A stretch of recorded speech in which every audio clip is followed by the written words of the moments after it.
Mojave Desert like a Scirocco, blazing across the land, into your town, into your home, slamming into your radio like a supercharged nanoparticle of unobtainium. Greetings to all of you from the boldest, bawdiest, most outrageous city in the world, the planetary capital of sun, fun, sin, sex, and secrets, my not-so-humble hometown, Las Vegas, Nevada. My name is George Knapp, your occasional host, designated driver of the airwaves, and moderator of tonight's upcoming cacophony of conversation. Of course, this is not my normal spot in the coast-to-coast rotation. I am in tonight for my colleague and friend George Norrie, and very glad to be back with you once again. You know, as listeners know, we cover the gamut of unusual experiences and encounters on this program. And on the credibility scale, the stories we hear range from the unsettling to the unbelievable, and I mean that in a literal sense. We've often discussed the issue of disclosure, our need to know the truth. And I think most of the Coast faithful are of a mind that we're ready for the truth, whatever that truth might be. But it's one thing to have an academic discussion about weird, ethereal matters in the comfort of your own home. It's quite another to stare it right in the face, to fight it, and then to fight the terrible personal consequences that inevitably follow when someone has the guts to step forward and tell the world about their unusual experiences. What would you do if you're out in the middle of nowhere, it's dark, it's cold, you're miles from any kind of help, basically defenseless, and you're confronted by something from beyond, strange beings, technology so advanced it might as well be magic? Would you stand or would you run? Tonight we'll hear from some people who've had to make that choice. The Travis Walton case is probably the best documented, but still the most controversial example of what we would call alien abduction. Those of you who follow the subject closely surely know about the incident back in November 1975, at least in the broad strokes, and you've undoubtedly formed an opinion about its veracity. Those of you who simply can't swallow the whole alien abduction scenario, who find it preposterous on its face, will have a chance tonight to hear chilling first-hand accounts from men whose personal veracity and motives have been put through the ringer of public opinion and scrutiny. Is there proof? Is there evidence, reliable testimony to prove this stuff? If ever there was a case that could lend credence to this disturbing narrative, this is it. I am joined tonight by Travis Walton, whose strange tale became a best-selling book and a hit movie, but who's paid a terrible price in his personal life for having the courage to come forward and to stick to his guns. Joining Travis for the duration of the program is Steve Pierce, who was part of the same logging crew on that night back in 1975, the night that Travis disappeared. Later in the interview will be unknown, joined by another member of that crew, a guy who really doesn't like to speak about it publicly, in part because for a time he was suspected of murdering Travis Walton and faced the very real possibility of prosecution and imprisonment.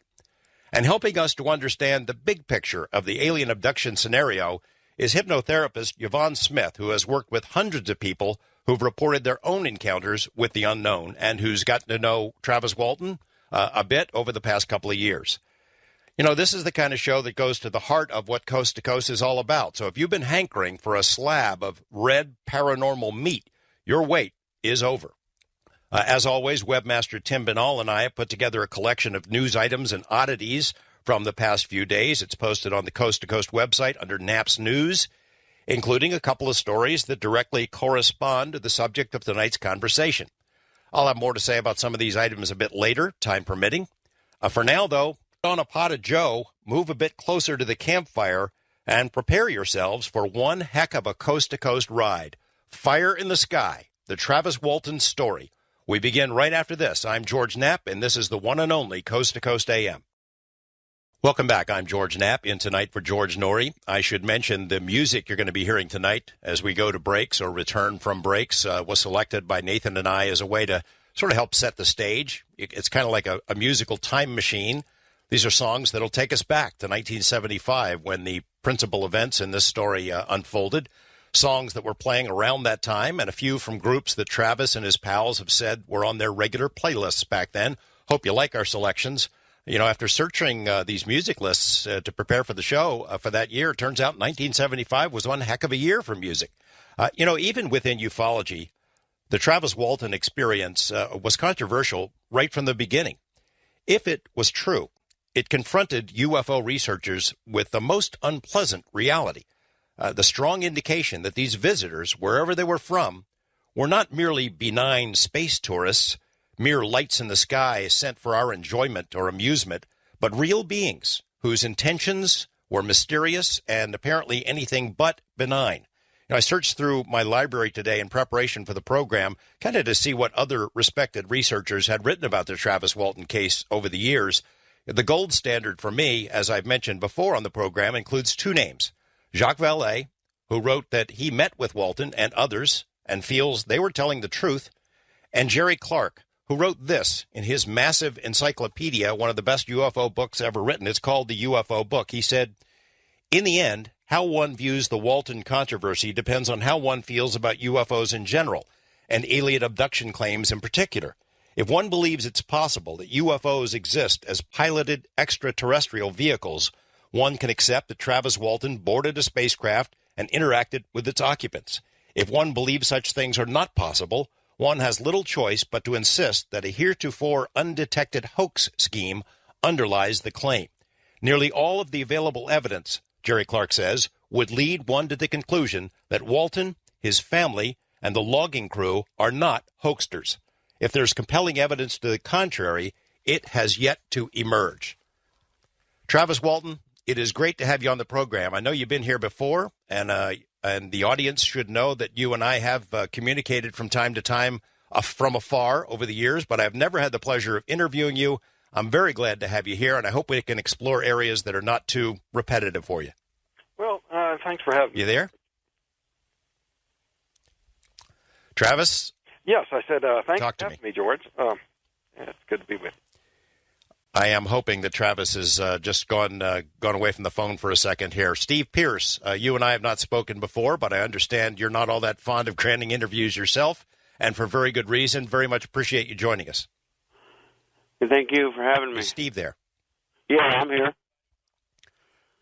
I'm here. For some reason, I am unable to hear our guests. Yvonne Smith, you founded an organization known as CERO, Close Encounters Resource Organization, and you've worked with hundreds of people to help them through situations akin to post-traumatic stress disorder. It certainly fits. It's been a lot of years since I've seen you, but I'm very glad to have you here and joining us tonight. And then later in the show, we're going to be joined by another member of the logging crew. Yvonne, are you there? Yes, George, can you hear me? This is going to be a problem because I'm not able to hear any of our guests. So I'm going to go ahead and talk to Yvonne and hope we can get this worked out. Yvonne, help me, at least for the listeners, since I can't hear you, help me set the stage. Characterize the Travis Walton case in the abstract, where it ranks in the annals of ufology, and why it deserves our attention so many years later. Oh, my gosh. Are you able to hear me, George? Okay, maybe not. The Travis Walton case is considered, as we mentioned before, one of the most documented, well-documented cases, unprecedented because of the witnesses that he had with him that night that he was taken. And I'm very, very happy to know that we have two of them with us tonight. And the fact that all of them, all the witnesses, including Travis, all passed a lie detector test. And so this is historical. And even though it occurred back in 1975, this case is discussed, I think, more than any of the other cases that we've researched over the years. I've been doing my work now for 21 years, and it is always important and exciting at the same time as a researcher when we have cases with multiple witnesses. I wrote about two of them in my first book, Chosen, people that were that experienced double abductions. But again, the Travis Walton case is very unique and is set apart from many of the other cases that were written about and discussed. So I'm very excited, and thank you so much for having me on the show tonight. And I'm George. Yvonne, I'm still unable to hear you, so I'm just kind of winging it from this end. I'll ask you one other question and hope that we can get this technical problem solved. But okay. You don't hear many cases like the Walton experience. Not many like it in history. Are there any that are like it? And do you have similar tales told? Anything even leading up close to this that are told by the people you work with now? Well, as I mentioned before, the Walton case is very unique because of the number of people that were involved, the witnesses that were there in the truck as Walton exited the truck, was standing underneath the object, and these people that were in the truck actually witnessed the beam coming down and hitting Travis. And I had the opportunity to meet with Steve Pierce last week. We had Travis and Steve Pierce as our guest speakers at our 20th anniversary of my support group, Close Encounter Resource Organization.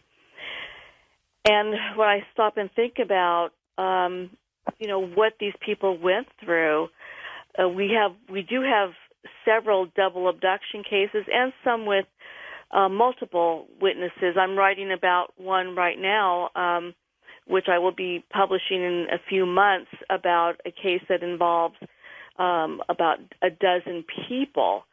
But again, they were not the type of witnesses where they actually saw someone being taken from their hotel room, in other words, and being zapped by the bright beam of light.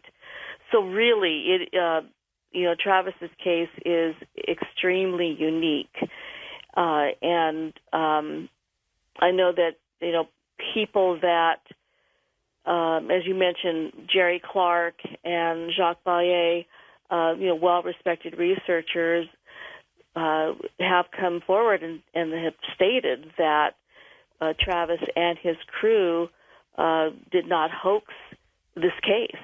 It's extremely important.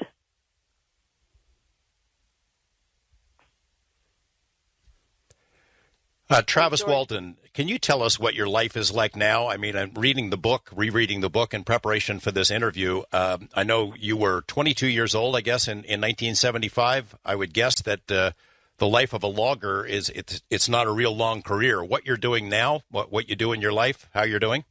And again, I apologize, but I'm not able to hear your answer, so I'm going to ask Nathan to let me know when you're finished responding.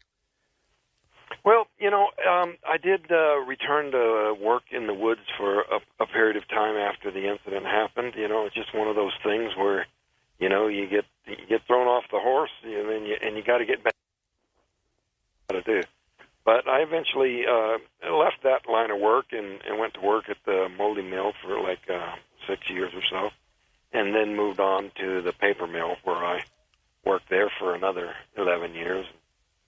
And then I took retirement from there about 3 years ago, and been busy catching up with all the things that I wasn't getting done while I was working too much overtime all those years. Hey, I'm pleased to tell you that I can now hear you. I'm also hearing my voice in my head, but glad that I can tune into the program. There's a story in your book about an encounter you had with a bear. And there are some other references to encounters with rattlesnakes when you were a young man. And I think those stories kind of give us insight into why you reacted as you did when you saw this object out in the forest, running right at it. And I know that a lot of people have criticized your story, saying, nobody would run right at a flying saucer. But this story about the bear sort of gives us a clue about what was to come. Yeah, I had a lot of unconventional behaviors that I engaged in those days. There were wild horses up there on that area at the time. As a matter of fact, they're still there. Well, don't tell the BLM. They'll come and grab them. I had a plan to try to rope some of these, and that was a kind of a half-baked idea. Had I actually succeeded in getting that lasso around one of the horses, I would have been in big trouble. So. But you ran at this bear, right? Yeah. Well, it wasn't all that. The bear was already scared by the truck, and so it was just kind of a little bit of a. I'm definitely not like that. There's a reference, too, in the book I mentioned about rattlesnakes where you say that there was a day when you see one, you would shoot it, but you changed after your experience. Explain that change and how it has manifested itself in your life in other ways. Well, I know that I've made that sort of a change, but I can't really explain it, It's just kind of a general maturity. I don't know, just a more reasonable approach to things. I don't know.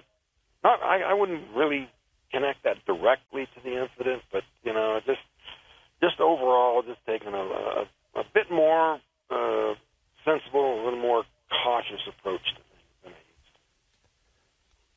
Steve, I want to bring you into the conversation. I'm kind of curious about the kinds of pressures that you have faced, and I'm familiar with some of them, but I don't know all of them. And I wonder, among the pressures you've had, have you ever been asked to retract the story or offered money or threatened to tell something different?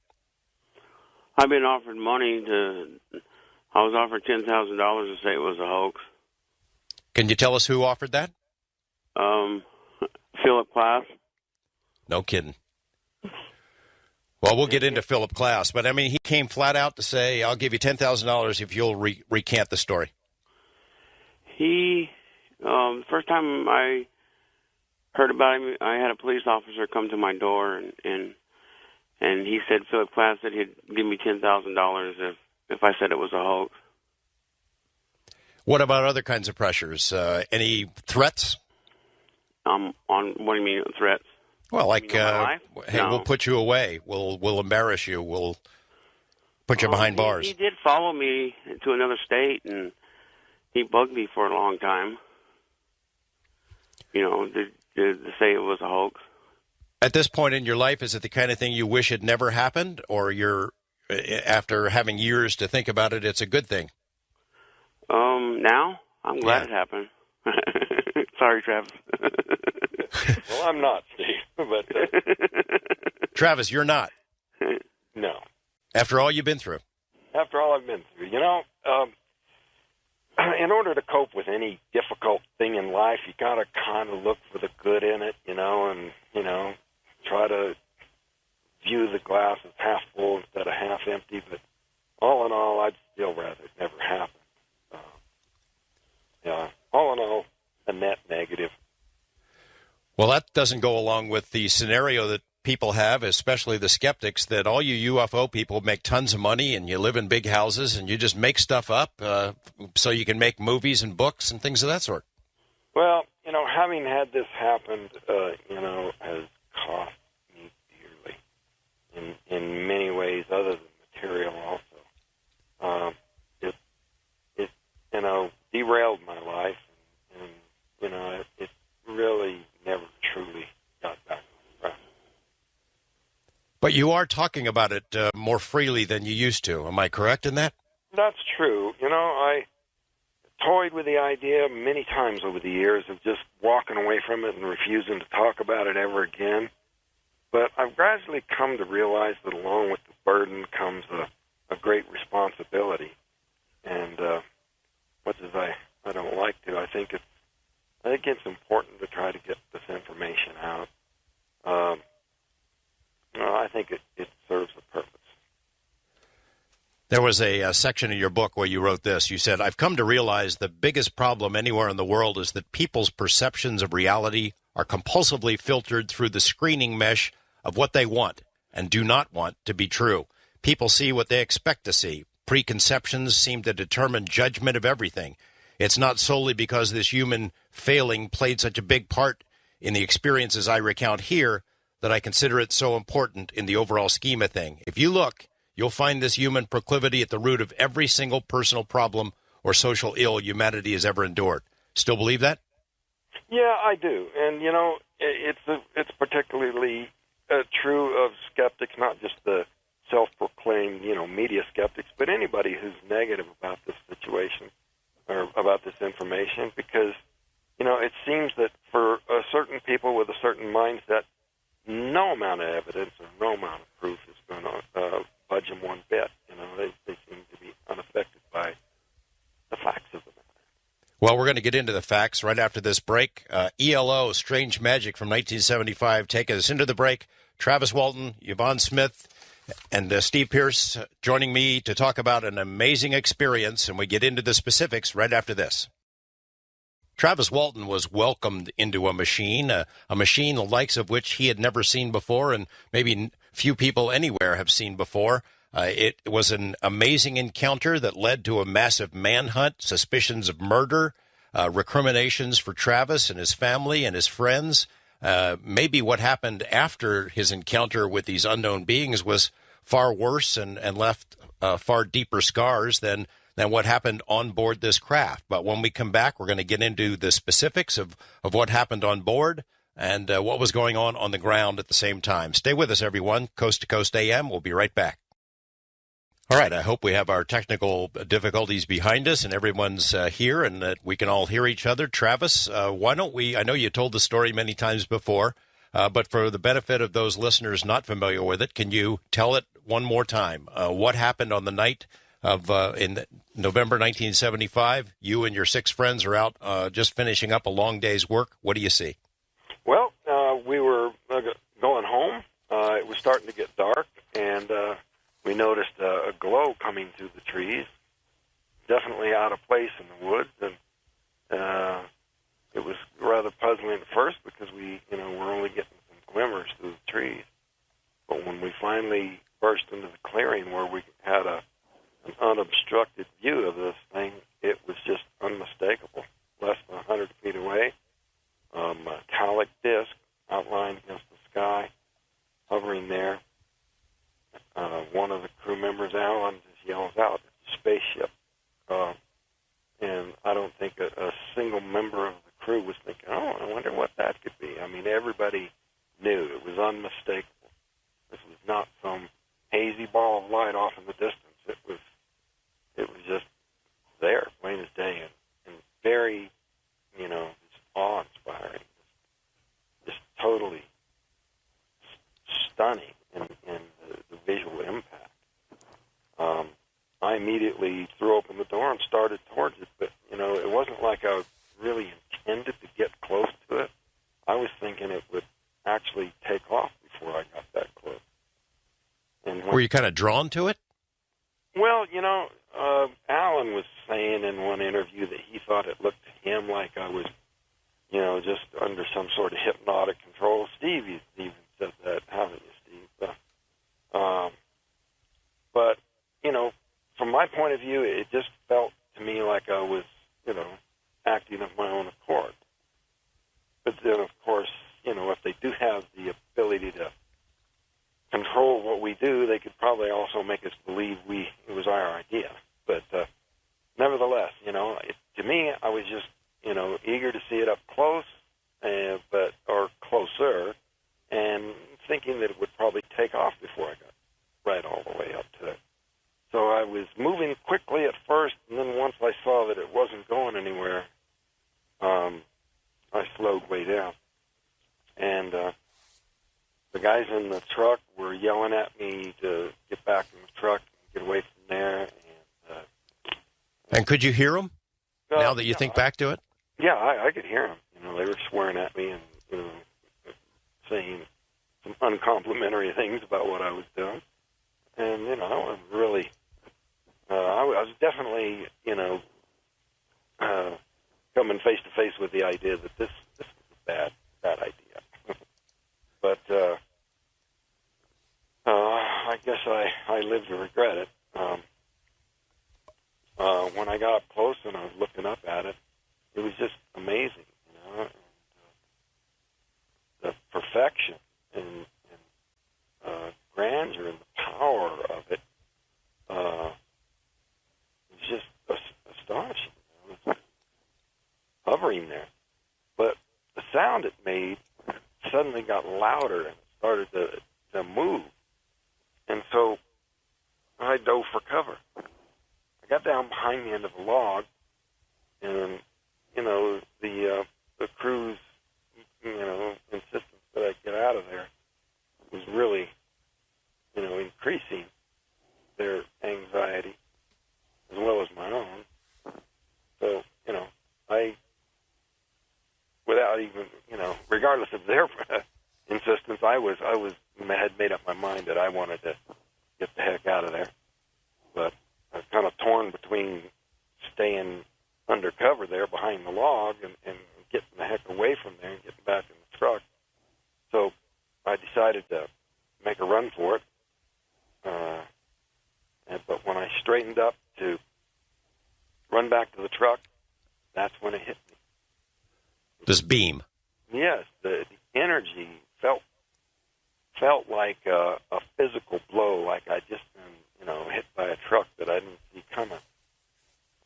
It had a sort of a numbing, sort of a electrical shock sort of feeling.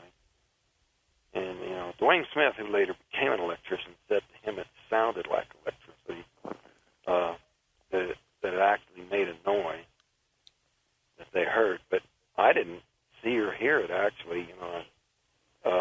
It was just instant knockout, Were you conscious? You were knocked out, literally knocked out. Yeah, and, I've been saying that they said that it knocked me back through the air 10 or 15 feet, but, Steve said it was closer to 20 feet. And the way that I landed without protecting myself, they immediately started yelling among themselves that it had killed me, that I had died. And, they were wise to assume that they might be next. So, they wanted to take off. Let's get Steve to interject here for a second, and we'll come right back, Travis. Steve, describe the scenario inside the truck. You're all going crazy, saying, "What are you doing, Travis? You must be out of your mind." Well, everybody's hollering, and I'm just sitting there looking, and when Travis jumps out, he goes up there and then starts making a weird noise, and then the blue green light came out and zapped him. I said they got him, and that's when we took off.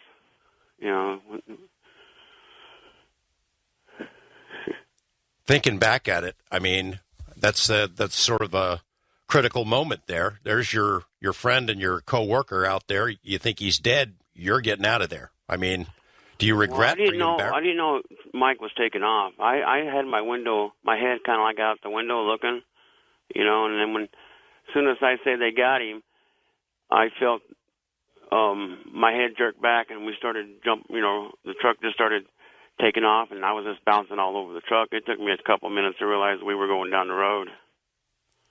The description of the beam that Travis just related, describe it from your vantage point. It was a bluish green light, and it lit up the whole sky, but you couldn't see nothing. I mean, the whole sky lit up, but you still couldn't see the trees, and it was so bright. I mean, it was bright. So you figure Travis is dead. You go jamming down the road and go a little ways, and then at least somebody, I guess, realizes, hey, we need to go back. Well, we get down the road, and we all stop, and we get out. And as soon as we get out, we've seen it take off.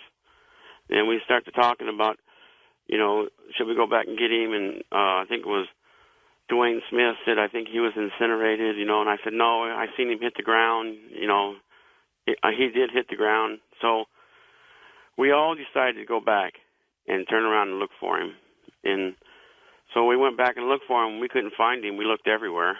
And that's when we went into Heber and called the police department. We'll come back to that part of the story. Travis, how long do you think were you taken on board, you think, right away, or you have no idea? Well, according to what the crew said, they weren't gone that long, so it must have been fairly immediately. And, and probably with good reason. At the time, I accepted the terminology abduction, kind of a forceful, a kidnapping. But it's only in more recent years that I've come to think that maybe that whole scenario isn't real accurate.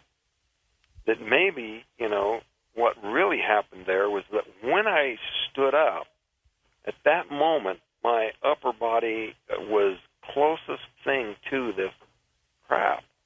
And if there was some kind of charge building up, some of the guys said that felt like something was about to happen, and maybe they were sensing this energy build up.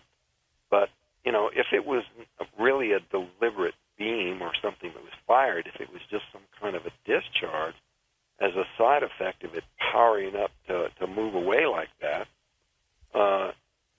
then perhaps it hit me and injured me in a way where it was necessary to bring me on board to fix the situation. The nearest hospital in those days was either Payson or Sholo, which would have been well over an hour. And, if I was in cardiac arrest, something needed to be done immediately. Had you, I know in reading your book that you had a lot of different kinds of interests. You and Mike would debate different kinds of subjects, academic sort of subjects. It sounded like you did a lot of reading on a broad variety of topics. Had you ever read UFO books? Were you into this stuff? I asked the question because, as you know, some of the skeptics said, well, he must have seen a movie that aired about Betty and Barney Hill, or he read the story, and that's where all this came from. Well, we did have a wide variety of interest, and, the subject had come up because there was an article in the paper about cattle mutilations. But, it was not any kind of a fixation or obsession, and that's the implication. That's what they're trying to suggest, that this was a big thing with us, and it wasn't. It was just one of many interests or, topics that come up. There's probably no one who hasn't discussed the subject to some degree. So it's only in hindsight that people point to stuff like that and go, when it really doesn't mean anything. Yvonne, it's so hard figuring out the truth from fiction in these kind of encounter stories. Not to say that Travis's is like any other one, but the research that you've done into screen memories, for example, where the abductors create a scenario where they look much different from maybe what they actually do resemble. They can appear as an owl or a deer or something like that. Yeah. And even implant other kinds of memories. I would imagine it's difficult to say that what Travis is describing is literally true. You mean from what he sees? Yeah, what comes next? When we're going to get into talking about the beings that he encountered on board and the experiences on board. Yeah, well, certainly, George, the alien beings can implant so many different scenarios in someone's mind where they will think, I have cases where people are driving down the highway and they encounter these blinking lights thinking that they're approaching an accident scene. And that turns out to be a screen memory for, prior to an abduction. And as you mentioned, of course, seeing deer close up, seeing owls are very, very common. Many people that I have worked with have a fear of owls.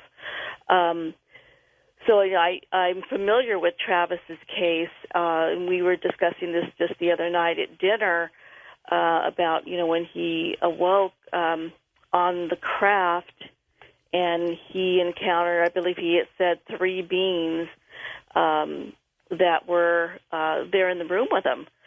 Now, are you talking about, George, that could be a screen memory, or? Yeah, I mean, does he really know what they look like? And I don't want to. I want to come to him and get his opinion on that as well. But you, in general, you deal with a lot of this stuff. It's hard to separate what's real and what isn't. Well, at times it is, and that's where we have to be very, very careful. Those of us who are researching this very strange, phenomenon. But we have had. I've been doing this 21 years now, George, and my colleagues, the late Bud Hopkins, my mentor, and Dr. David Jacobs, and then the late Dr. John Mack, I've worked with all of them, and in discussing our cases and comparing notes of the descriptions of alien beings and how people are taken, how they're abducted, we do now have been able to draw from all the similarities from hundreds upon hundreds of cases. So we're pretty confident on what certain types of alien beings look like. We know that the small ones that they call grays, with the large eyes, the small ones seem to be the abductors. They're the ones that are responsible for taking a person out of their natural environment and bringing them onto the craft. Then once they're on the craft, they encounter many different types working together. The taller ones that look like the small little grays, but they're taller. They seem to be more in charge. I mean, there definitely is a chain of command when someone is taken on board, I'm going to say on board a spacecraft, a UFO. But, we're just scratching the surface here. There's so much that we need to study because, I mean, from the beings that have been encountered by, thousands, millions of cases, we're talking worldwide. This is a worldwide phenomenon. There has to be, just as many different types of, alien beings, different species, different types. So from what the description, of course, we'll let Travis, describe what he encountered. I found that description is very common. Travis, let's go back to you. Can you describe, I let you sort of skim over what the craft looked like. I mean, you described it as magical and amazing. How big it was, and then what you saw, your first memory of being inside of it when you woke up. George, on the subject of, this... screen memory stuff? Altered memory sort of thing.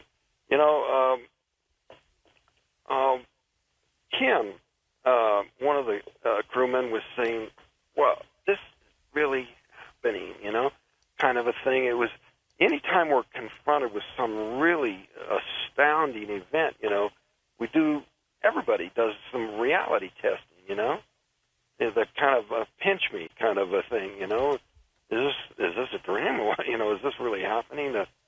And, at the extreme, I, went through all of those kind of things in my thinking, especially before I, had the corroboration of, making, reuniting with the crew to some extent and, who had seen what I'd seen. So, while they were trying to persuade me that, that I'd been hit on the head and somehow I had some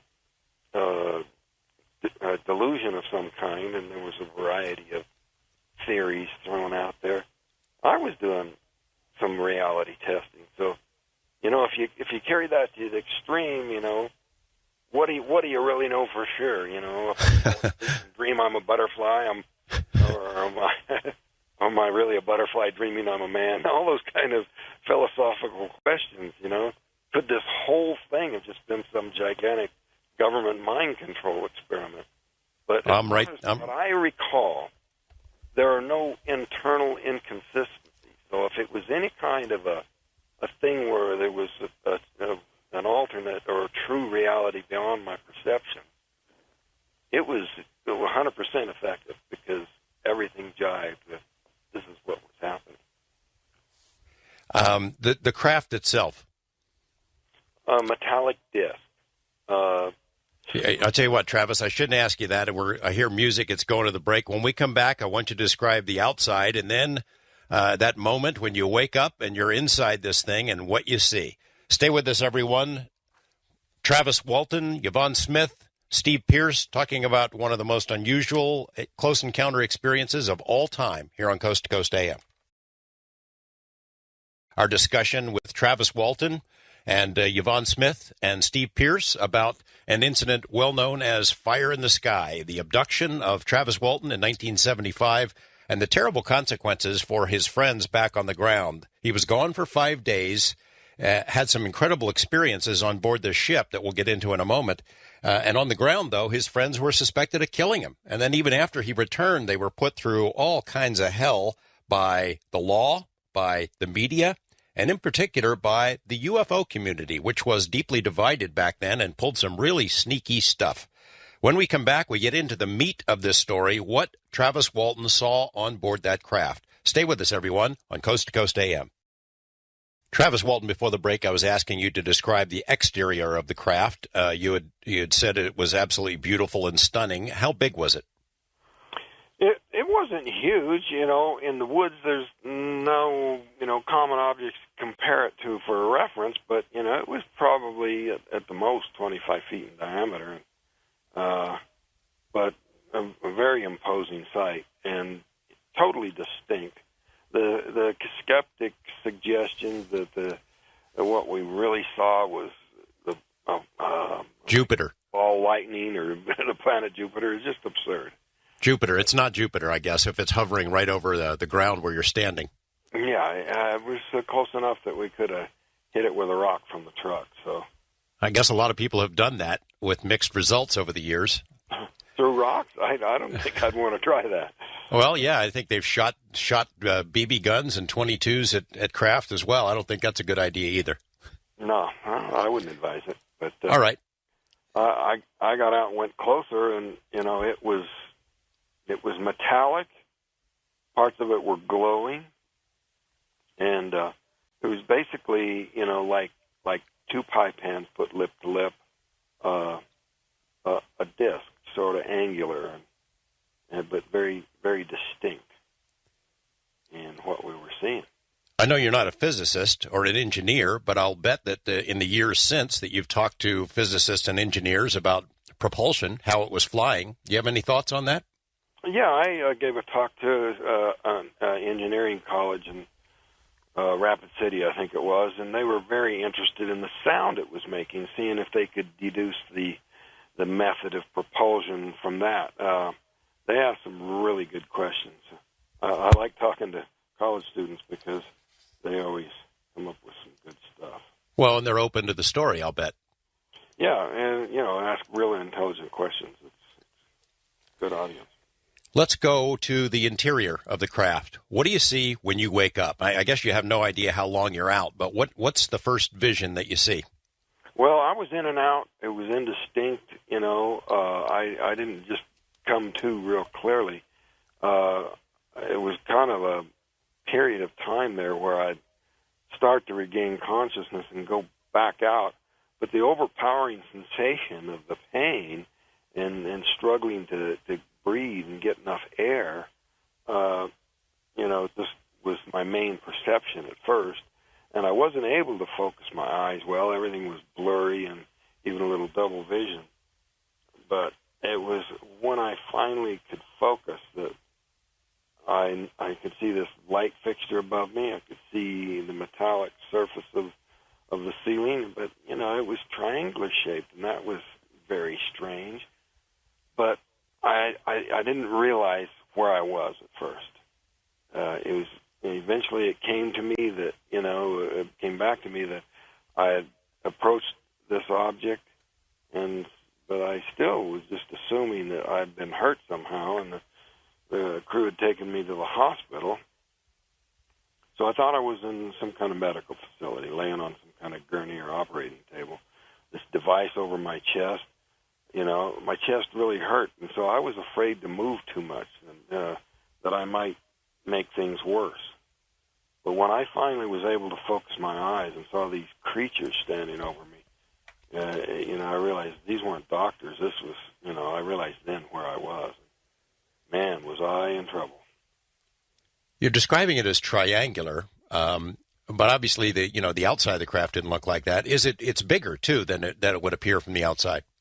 Yeah, the room I regained consciousness in, the room was shaped triangular, not the interior of the entire craft. It was divided up into various rooms and passages. Very small, cramped, dimly lit. It was hot and humid. And, once I left that craft, it again seemed a lot bigger than what I'd seen in the woods. So, to me, I'm not at all certain it was the same craft. That it may have been some kind of transfer, or That they took you somewhere else. Yeah. All right, you're laying on this slab, or like a gurney. You finally focus and you see some strange beings around you. Walk us through that. Well, I immediately just flipped out. I was just overcome with fear. I guess you could say I basically went crazy with fear. And I tried to hit them away from me, but I was so weak and had such trouble moving that it was just more of a push. I don't know if it was because they was like already moving away from me, or maybe they was a lot lighter than I expected, but he just moved easier than I thought he would. And he fell back into the other one, but I, at the same time, was trying to get away from him, so I rolled in the opposite direction, and that thing that they had over my chest fell off, and I was real weak and unsteady on my legs, so I backed away from them, and I just tried to keep my attention just riveted on them, but I bumped up against the shelf behind me, and I just looked real quick to see what was behind me, and I saw all these instruments spread out there, and I just grabbed the biggest object there and started swinging it in their direction to keep them from coming any closer. They weren't close enough to hit, but I was making threatening motions and screaming threats at them, and they did stop. And that point there where they stopped and they were just staring at me was just such a incredibly intense feeling of being like they were, boring into me with their vision in a way that, that was the thing that I had the most nightmares about, was them staring at me like that. Now I'm thinking that maybe the explanation for that was that they were trying at that moment to institute or regain the control over me, and it wasn't working. And, some people speculate that that's, if you really jacked on adrenaline and fear, that can overcome their control. But I'm thinking more likely, that there was some kind of neurological injury that happened when the beam hit me, and that prevented the control. It has kind of scrambled my circuits. And the brainwave scan that I had later by Barrows Neurological Institute did detect an anomaly that might suggest some kind of injury. And that disturbing, weird feeling that I got from their intense gaze may have been just them, trying to move into my mind in a way where they could, calm me down or get me back under, I guess you'd call it, anesthesia of some kind. It wasn't working, and so they decided to, I think, probably just to get the heck away from me before I did some damage. What did they look like? I mean, we have the idea of what aliens look like now, and it's pretty common from movies and TV and books, but back then I don't think the same image was as well known. But describe what they looked like. Well, I use the term humanoid, and a lot of people think, oh, well, that means they look like people. But, to me, humanoid just means 2 arms, 2 legs, eyes on the front of the head, 2 eyes in the mouth, and, the kind of an arrangement, but definitely not human. Smaller, so than 4 feet, large, hairless craniums, huge eyes, undersized ears, nose, and mouth. Jaw, the lower part of the face, seemed small and undeveloped. But I didn't detect any distinct emotion, no direct hostility or anything like that. It was just that stare that bothered me so much for some reason. They're kind of looking at you like, we've got a wild man on our ship here. What are we going to do with him? Yeah, who knows what they were thinking, because I was pretty out of my mind with fear and doing and reacting and thinking in ways I never would have if it hadn't have been for this losing control like that.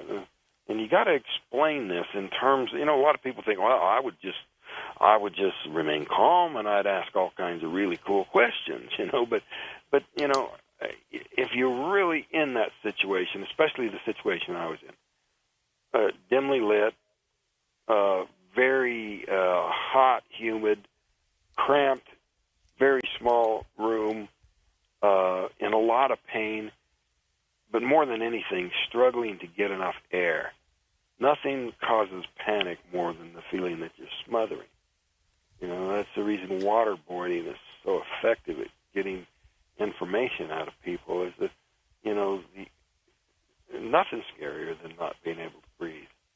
And so I think all those things combined to make me react much worse than I would have had those factors not been in there. Do you have time to think, like, what ultimately is going to happen to you? Are you thinking these guys are going to kill me? They're going to eat me? They're going to probe me? They're going to, it's just happening too fast to even think that far? Yeah, I wasn't doing much thinking. It was kind of an instinctive overreaction, just a kind of a panicked, desperate need to escape somehow, to fight my way past them, get through that doorway that was on the other side of them, and just find a door somewhere and just jump out to the ground, which I was very, foolishly assuming would just be, a few feet below, that this thing was still in the woods, but probably wasn't. Probably a long ways from there. All right, so describe the sequence of events, how you did get out. Well, I went looking for a way out. When they took off, I think I actually scared them away. So they just walked out of this particular room? They just, hurried out, and they went in one direction, so I went in the other direction, down this narrow, curving passageway, and it was so tightly curved that I couldn't see very far behind me. I couldn't tell if they were after me. I couldn't see very far ahead of me. Was I running into something worse? But still, knowing that they had gone the other way made me, keep going in that direction. I found a room that I thought might have doors, that would lead out of there. But, later on, piecing together the floor plan as I recalled it, I doubt that those doors led to outside the craft. More likely, it was just to another part of the craft. But nevertheless, I was determined to try to open the doors, get out somehow. But, surprising development was that trying to get to those doors revealed that by standing near the center of this room, I was able to view, points of light, whether it was actually viewing where the craft was at, and this was just, space I was looking at, or maybe it was just some kind of planetarium-like projection. But anyway, it looked like stars all around me, and when I stood near the center of the room where this chair was. And the reason I approached this chair was because it was the only thing anywhere around there that had any kind of controls or buttons. And I had one thing on my mind: get those doors open and get out of there. Not a real sensible thing. But, in my blind panic, that seemed like the thing I wanted to do. But I was unsuccessful in getting the doors to open, and I did at one point cause the star pattern to move. Not the stars moving relative to each other, but the entire pattern sort of rotated around me. Well, is that the craft moving? Well, it was. If it was just a map, then it was just moving the map, but it still had a very disorienting effect. I was already kind of unsteady on my feet, but moving all these points of light all around me at one time kind of, upset my balance momentarily. And then I had a little glimmer of common sense come to me that, if these controls actually were moving the craft rather than some kind of map, now what if I crashed it or something? So, I resolved I wasn't going to mess with that lever anymore. But thinking about pushing some more buttons, and then that's when this human being came in, and I, this is kind of strange to me. I saw two types of beings: these creatures and these people that looked so much like us they even could be from Earth. But in account after account, in news stories or various retellings that I've seen in the media, they just leave that out. Like they're just not comfortable with that. Even the movie did that. So does this guy just walk in? Yeah, and he wanted me to go with him, and so I went. I'm screaming all kinds of questions and not getting any answers. But that wasn't all that suspicious to me at first, because he had a helmet on his head and he might not be able to hear or speak with it on. And so that wasn't so bad. But when he left me with some people who were dressed like him without the helmet, and when they wouldn't answer the question, that's when I had real misgivings about, was this actually a rescue, or was I still in a serious predicament? You said he looked just like a human. He had this helmet on. How is he communicating? Is his mouth moving, or is he communicating some other way? No communication. It was the only communication going on was me yelling. And well, you said he wanted you to go with him. Did he gesture? Yeah, it was a gesture, and then he took me by the arm and led me. And I wasn't resisting. I didn't feel this was threatening. I viewed this as a rescue, so I went with him, no problem. It was only, when they started trying to get me to lay down on this table and still wouldn't answer any questions, that I started to have serious doubts about, was this a rescue? Now, in hindsight, 35 years later, I think it probably was just an attempt to help. But at that point, it seemed like what they were hiding from me was, maybe bad intentions or something. So I resisted, to no avail. They overpowered me and knocked me out with some sort of a gas mask thing, just looked like an oxygen mask.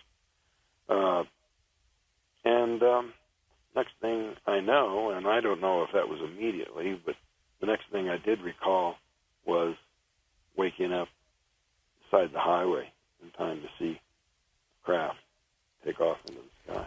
You said that you thought it was a rescue. Even in hindsight, it might have been a rescue. But the fact that these human-looking things were on the same craft with these other beings sure strongly implies they're working in unison.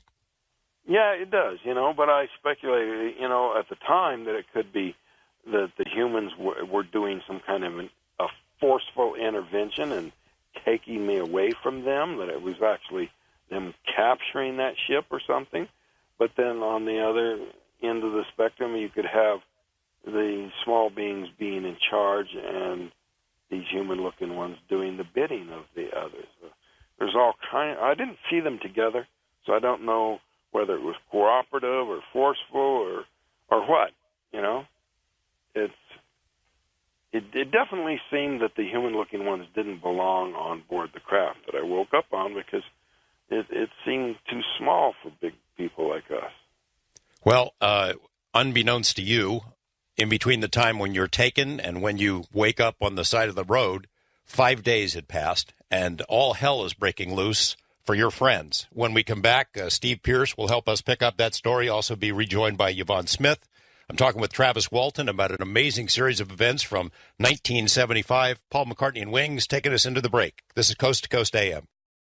I'm talking with Travis Walton and Steve Pierce about some unusual experiences, unusual is putting it mildly, that they had back in November 1975. Also joined by Yvonne Smith, who's helping us understand the big picture. And at the top of the hour, another member of the logging crew who was there that fateful night, going to be joining us for a rare interview. Certainly rare to have three of those guys together. We're going to get back into the meat of this story and what happened to Travis Walton's buddies on the ground. They were really put through some trials right after this on Coast to Coast AM. Yvonne Smith, a question about sort of the big picture. You mentioned some of your mentors in this field, Bud Hopkins, John Mack, David Jacobs. You know, the research that they have done in the body of what you'd call abduction literature, those guys, the leading lights of this field, would suggest that there is some sort of a connection to genetics, that when abductions happen, it often happens to the same family over many generations, that whoever these visitors are, they follow families. This seems to be sort of an abduction by opportunity, sort of like a crime of opportunity. How unusual is that? It's pretty unusual, George. It is very true that abductions do run intergenerational. I mean, we have found that in hundreds of cases. But what happened with Travis and his fellow loggers is very unusual. Now, in having an opportunity, if I have an opportunity to speak to each one of the witnesses, there could be something in the background of perhaps sightings. They've had sightings of craft in the past. Perhaps their family members have had an encounter with a UFO and its occupants. I mean, I don't know the history and the background of all the witnesses, but we'll see when John Goulet comes on. I've not had the opportunity to speak with him. I don't know. Many people, of course, as you know, George, are very reluctant to talk about their experiences and the experiences of their family members. But it could have been where, Travis and the others were at the wrong place at the wrong time. And, and what happened to Travis was just an unfortunate accident. Yeah, they see, here's this crazy guy out in the woods who has the intestinal fortitude or the lack of marbles to come walk under a flying saucer and sort of challenge us. Might as well pick him up. Well, exactly. And as Travis has said in the past, and I laugh when he says that, he was a daredevil. He challenged. For somebody to chase a bear, I don't think too many people are going to do that. So, it's just it's a very very unique case, George, and the fact that think about it. I was having dinner with them and speaking to Steve Pierce, and had the opportunity to meet him for the first time before they came to the Ciro meeting, and I looked at him and just said, and I looked at Travis, and I said, "Oh my God, Travis, thank goodness you came back, because who knows what could have happened to the rest of the crew. I mean, they could have been convicted and sent to prison for life or worse." It really is an incredible, very unique case in all aspects. But I find it very interesting that, Travis, when he woke up and he saw the small beings that he had just described, that's very common. Of course, back in 1975, they're not as popular as they are now. They're out in the media everywhere. We've come to know and love these little gray beings, but of course it makes my job a little bit more difficult to separate, fact from fantasy.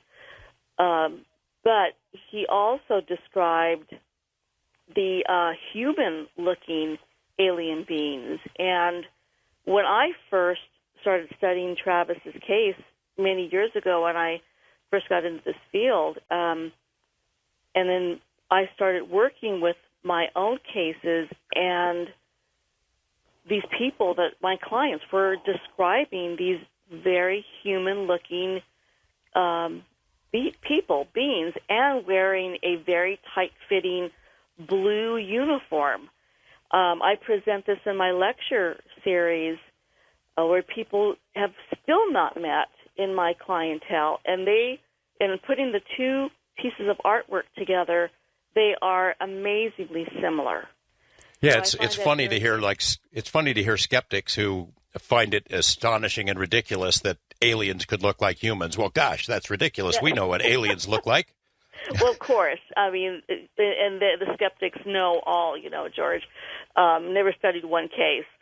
But I thought it was just very interesting, that aspect of Travis's case. And then I came up with finding that, in my caseload. And when I thought I have something very unusual here, I would get together with my colleagues when we traveled. It was really in the 90s when we did a lot of traveling, lecturing at all these different conferences. And we'd sit there, after the conference was winding down and you have a couple drinks and you think, I need to ask this question. And I remember, asking Bud and asking John Mack, what do you think of this? I came across this particular case, and they just sat there and said, oh, yeah, we have plenty, I've got about 30 cases, with the same description. So I knew I was on the right track. I knew that people that I was working with in my own clientele were truly having experiences.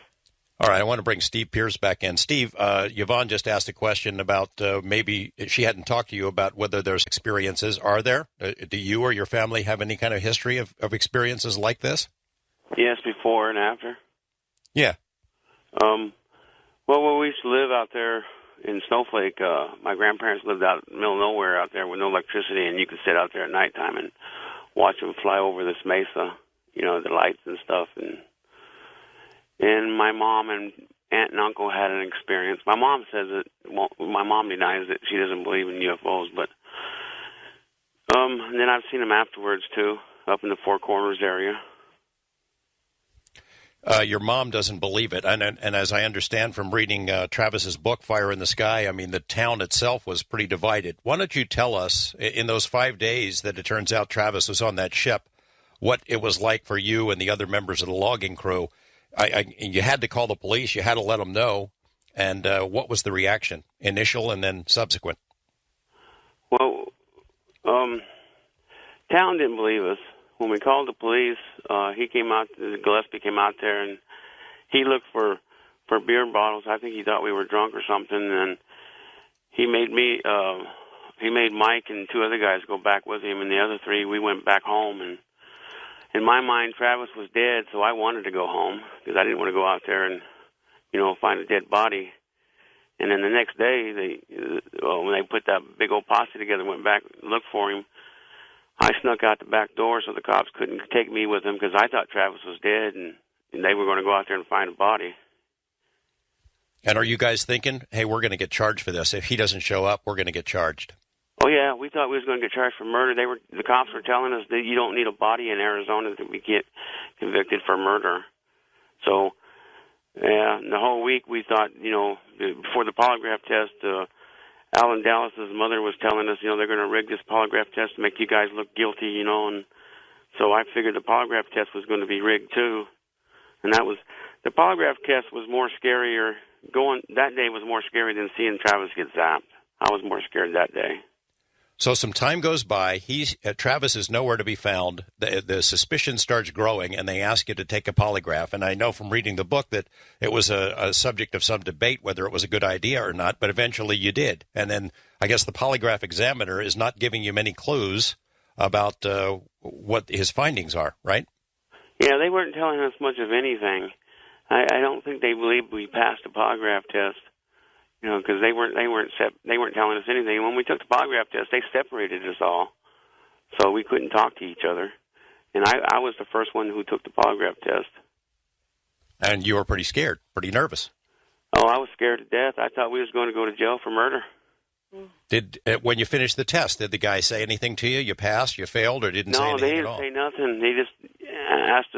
I think it felt like 2 or 3 hours. All the questions he was asking me, but. No, they didn't say nothing. Not until after they talked to everybody. And the questions focus on, did you see a UFO? Did you kill Travis? Stuff like that?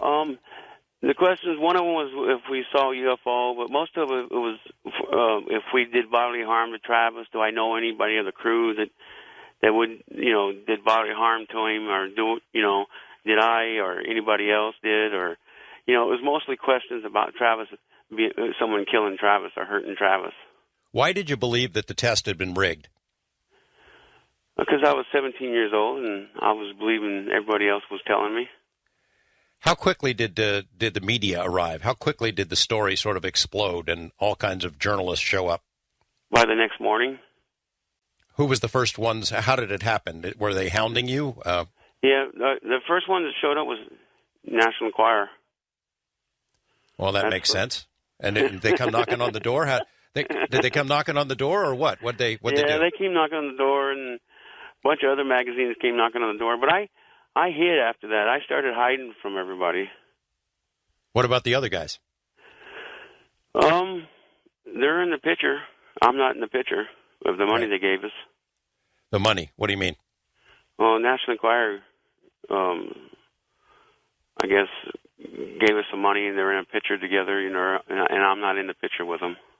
How much money did National Enquirer give? And I'm assuming that's for not only the picture, but for somebody to tell them the story, right? Yeah, I really don't remember how much they gave. Travis can answer that question better than I can. Travis, do you know? No, I can't remember. It doesn't seem like it was very much, but a lot was made out of that. Basically the accusation was, well, they just made up the story for this money, but we didn't even know they had such a thing. I'd never even heard of tabloid before. I didn't know what tabloid meant. I don't even know if they sold those in this little town. They're everywhere. You can't go shopping without seeing what the checkout counter now. But back then, I don't remember knowing what that was.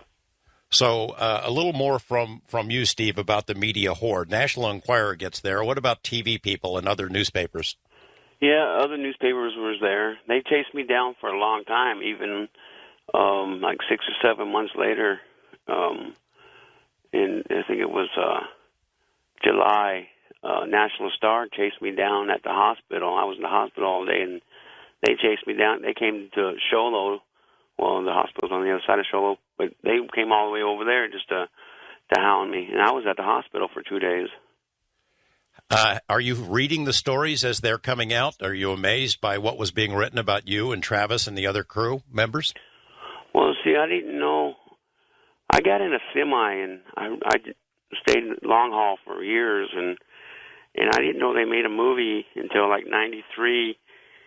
I was going in a truck stop, and I was getting fuel, and went in there and paid for the fuel, and I went to the restroom, and I was fixing to head for New Orleans from Barstow, California. And I went through the TV room to see if anybody wanted to ride with me, and there was Travis on HBO, and that's how I knew they made a movie. Travis, okay, you come back. You're found on the side of the road. You needed some medical attention right off the bat, but you didn't want to go into town, right? You're worried about what the reaction's going to be and who's going to be peppering you with questions? Yeah, the family had a lot of harassment from many different directions, and so the idea was to just get the heck out of Dodge and go to Phoenix and try to get some medical attention there, and that turned out to be, a rather disappointing first effort. These one UFO investigators that, had contacted my brother and suggested that, they could provide, medical testing that was, more recognizing of the special, circumstances surrounding such a thing. That didn't work out at all, but then... Well, back up for a second. This UFO guy comes to town. He tells everybody, don't you worry, I'm going to help you get through this, telling your friends this stuff. Mm-hmm. And among the recommendations is when Travis shows up, he needs medical attention, go to this doctor in Phoenix.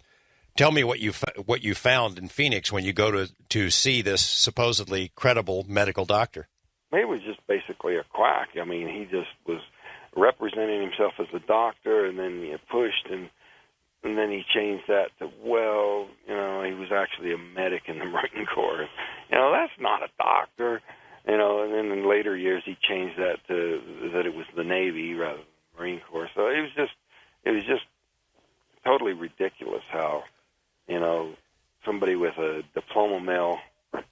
degree making pronouncements about me when I hadn't been examined or in any way had any interaction that he could base anything on other than just meeting me briefly. This comes back to bite you, doesn't it? That the fact that you go to see this guy as the first medical professional after your experience. Yeah, and the fact that they lost the case because they just couldn't handle it. They immediately switched from making positive statements to negative statements. I guess it boiled down to that if it's our case, it's a good case, and if it's not our case, it's a bad case. And there was quite a few organizations involved, and it had a lot to do with rivalry between them, rather than the facts of the matter. Well, what's the organization? I don't even think it exists anymore. But name the organization that had the case and sent you to this doctor and then turned on you. Well, that was Ground Saucer Watch, and there was a whole lot of claims. And turned out that the people involved had bogus credentials, had made exaggerated claims about educational background, every one of them. And so they were pretty thoroughly discredited in the long run. But they actually made a concerted campaign, rather vengefully, trying to attack the case. I know what your attitude was in later years because of your early experiences there with UFO people and media people. I mean, a lot of people made promises, we're going to tell your story right, and it seems like they all messed with you at one level or another. Yeah, it turned me into a pretty wary person, I was getting to be more like Steve, not trusting any of them. But did find some people that were reliable and trustworthy, and there are some good investigators out there. Some of the Lorenzens, they helped you from APRO? Yeah, and I think Stan Friedman was very good. These are people that actually, made in-person investigations and came to the site or met me and interacted with me. Dr. Heineck was one, but it seemed like the attackers were the ones who were just, experts from afar. They had no personal contact. And Tell me. Kind of on that same theme, Phil Klass was making all these attacks, and I was criticizing him for being what I called an armchair investigator. But then I later found out that he made all these in-person efforts, that he never made any effort to, refute my attack on him as an armchair researcher. He actually flies all the way to Texas to take Steve out to dinner and try to bribe him with $10,000. That's not cheap. That's not inexpensive at all. I found out that he flew to Phoenix and had somebody drive him all the way up to the site. Never made a single mention of that in his extensive writings in attacking the case. And I thought it rather odd that he would go to that extent, that kind of expense, and then never even try to use it to refute that he was just, doing everything all over the phone. So that was kind of odd, but it was when the Freedom of Information Act accessed Phil Klass's FBI file that the true smoking gun here came out. Freedom of Information Act, by the way, was passed that year, 1975. It took a little while, I guess, to get Phil Klass's files, but for those who don't recognize him, he's been gone for a couple of years, but Phil Klass was sort of the arch skeptic, the debunker de jour, the most preeminent UFO debunker of his time. And whenever a prominent case would pop up, suddenly Phil Klass would pop up, attacking the principles. And I guess some of the stuff that he did to you, the implications, insinuations to you and your crew, were pretty nasty. But pretty libelous. But, oddly, never made any attempt to contact me directly.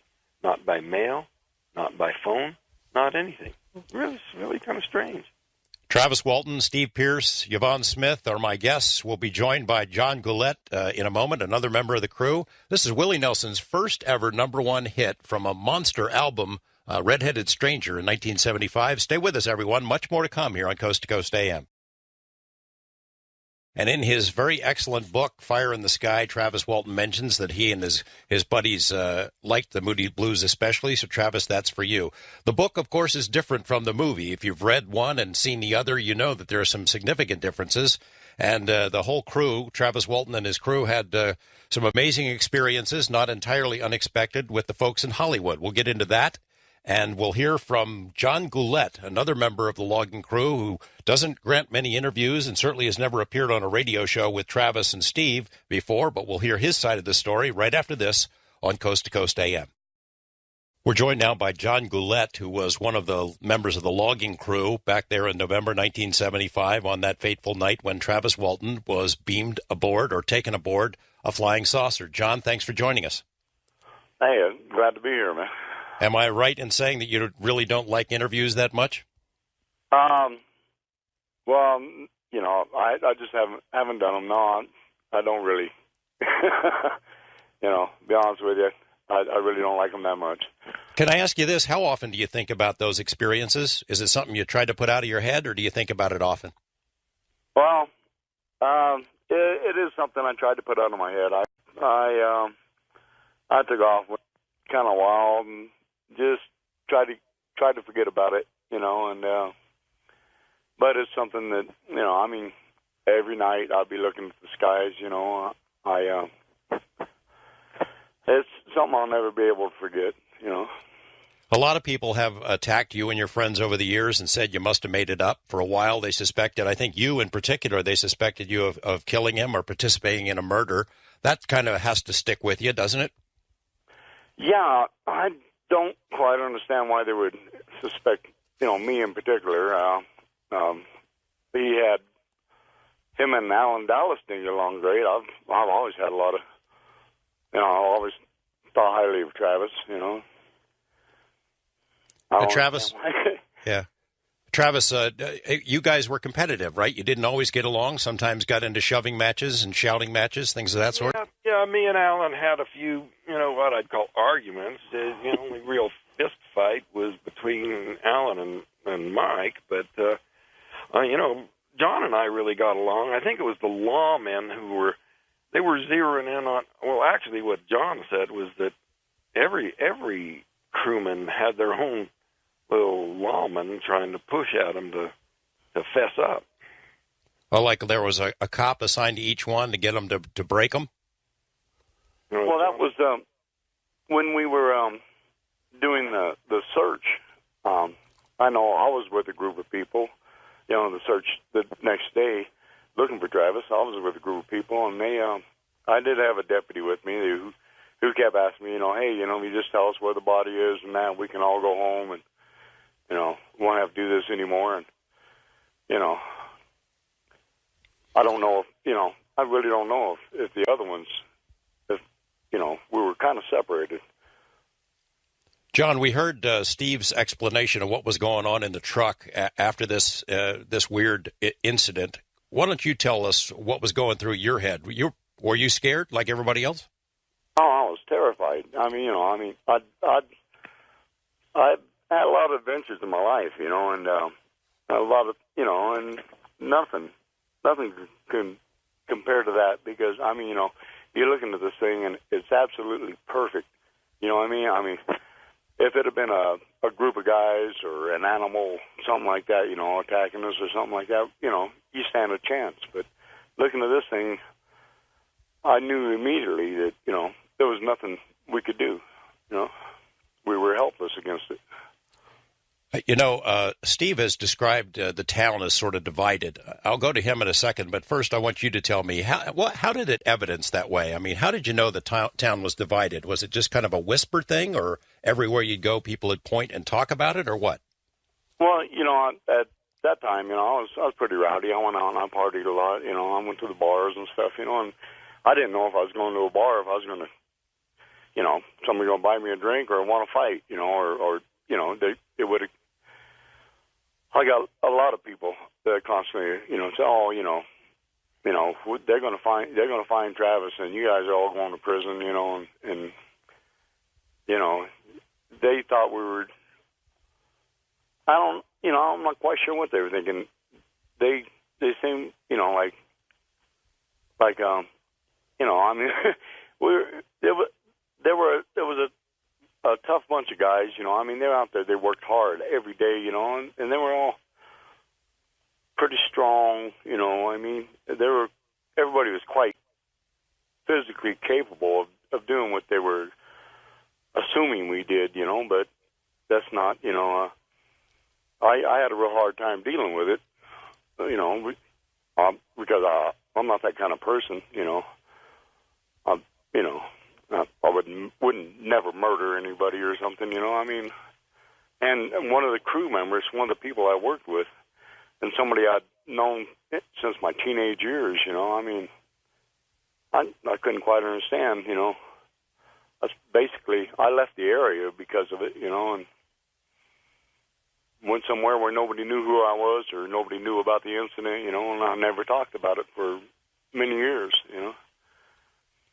Steve, the same question about how the town was divided. How did it manifest itself? How did you know? Same kind of thing? Just wherever you go, people are talking about it? Yeah. Pointing fingers, and, you know, people be talking and look at you as they're talking to each other as you walk by. And most of the people there that I ran into thought we killed him. You know, they thought we... They didn't think I killed him because I was the youngest one, but they thought I was covering up for the rest of the guys. Travis, after you come back, I mean, after it's clear that you haven't been murdered, what is the reaction then? Because they still suspect you guys are up to something, don't they? Well, yeah. People were desperate to explain it away any way they could, and basically they threw everything but the kitchen sink at us. You know, and a lot of the theories that were coming at us were mutually exclusive. You can't believe that and that, but some of these theories that didn't agree with each other, that contradicted each other, were coming from the same people. It was just crazy how, you know, basically, you know, everything they could think of.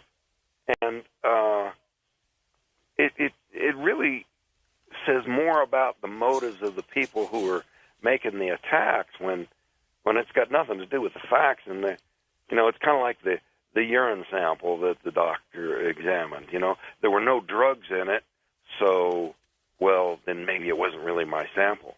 But since there were no ketones in it, suggesting no starvation, then they flip-flop and say, well, then that's proof of, you know, something else. So, you know, they're using the same evidence in a flip-flopping kind of way that it was just crazy, you know.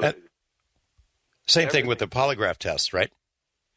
Well, you know, at the time that the crew passed the test, the president of the American Polygraph Association stated that the odds were over 1,000,000 to 1 of that many people passing a test on the same issue and there being any kind of, you know, testing error. Because, you know, there is a small amount of error. But, you know, now there's over 16 past tests. So who knows what the odds would be. You know, I've taken and passed 5 different tests from 3 different examiners, you know, all of them top-notch examiners. But it seems that no matter what, no matter how much evidence there is, there's always going to be people who will try to knock it down. No amount of proof, no amount of evidence is enough for them. You wrote in your book, even if I could have brought back some piece of physical proof, there were some hardcore disbelievers who still would not accept it, meaning like a chunk of a flying saucer or the object that you used to wave them off. Yeah. It just seemed like nothing was enough. And it's really not that they were disbelieving. I really think some of these people had an agenda that, you know, they might have even actually secretly believed it, but were just attacking it for some other motive. Did there come a point, maybe John, I'll ask you this question first, and then Steve, then Travis. Did there come a point where all of you from the crew got together and said, we need to stick together on this, we need to prove our story? Not so much because we're in trouble, but to prove it for our own mental well-being. John? Well, you know, I don't remember a situation like that. At the first we were all there, you know, backing it up, but, you know, I mean, like I said, you know, it wasn't very long before I'd had enough and I was ready to go, you know. I was ready to get out of there. I didn't want to deal with it anymore. I do admire, Travis, and for all these years for standing there and telling the truth. I'm a little ashamed that I didn't do it, but that's the only reason I will do interviews now is because he stood there and told the truth about the thing the whole time. I'm a little embarrassed that I didn't. But I don't think these guys have anything to be ashamed of. And, every place I've talked where anybody even made the suggestion that these guys were, less than courageous in taking off it when they did, I got to tell them. What do you get the we at? You got no reason for criticizing these guys because, I think that they were, pretty courageous in the way they handled it. I didn't say we. I said me. I meant Travis. I'm the one. I went off. I got away from it. I didn't say everybody else. I don't know what everybody else did.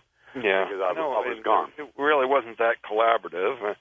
In a lot of ways, it wasn't a group of buddies. That would get together and really unify that much. We were all just out there because of the job. Right.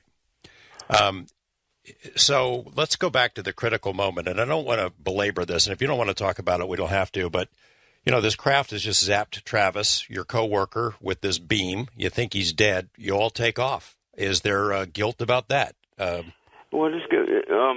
We did not take off. Mike Rogers took off. Right. We were in the pickup. We had no choice. Well, how did you feel about going back? We all decided to go back to look for him. It was the right thing to do. Besides, we seen it take off. We knew it was gone. I don't. Mike was terrified. Just same as the rest of us. He took off, and Mike was pretty much the leader of the group. When he pretty much is the one who decided to go back. Travis and him were great buddies. And that was his friend back there. He was one of our crew, one of us. It was a job. We all just worked together. We didn't hang. Some of us hung around together off of the job, but most of us went our separate ways at the end of the day. And but he was one of us. And that to me is why we went back. I was scared to death to go back. I didn't really want to, but that's what we had to do. Well, I'm just a guy who read the book and saw the movie, but I think you showed remarkable courage. I think your reaction initially was perfectly natural and understandable. The fact that you went back a few minutes later to go look for him, it showed remarkable courage. And I wasn't talking about that courage at that moment. I was talking about after he was gone. After we took a lie detector test, after he come back and that, I was talking about my own personal courage that I got away from I got away from what was going on about what had happened. I didn't want to deal with that. Going back and looking for him, that's what you got to do. But dealing with all the people, the questions, the accusations and that, I just wanted to get away from that. John, you're only here a couple more minutes in this segment, so I want to ask you a little bit and then get to Steve and Travis about the movie. Steve had told us he didn't even realize there was a movie being made until he saw Travis on television talking about it. When did you first see it? I guess I should ask. I was living in Blythe, California. I was contacted about it. It was before they started the production. I did go to Phoenix, and I can't remember the guy's name. Tracy Torme. Anyway, those people had contacted me and asked me to come to Phoenix and try to find some of the others. Because a lot of the times people who were on the crew were people I brought up from Phoenix. Like Dwayne Smith. He was one of them. There was several others over a long period of time that I brought up with me that worked on the crew, and I was from the same neighborhood Dwayne was from, So they contacted me. They're trying to get everybody together to sign, the what do you call it? Where you, Releases? Yeah, the releases to But, I couldn't find Dwayne. Nobody knew where he was, and so I knew of, several months before the movie was released, And what was your impression of the movie and how you were treated by Hollywood? And then we'll get the same question for the other guys. Well, I didn't get along with Tracy Torme, and I always assume that's part of the reason my name isn't mentioned in the movie, But once I could not find that guy, I was pretty much just left there in Phoenix, found my own way back home to California, So. And did you saw the movie, right? What'd you think of it? You saw the movie. What'd you think of it? Well,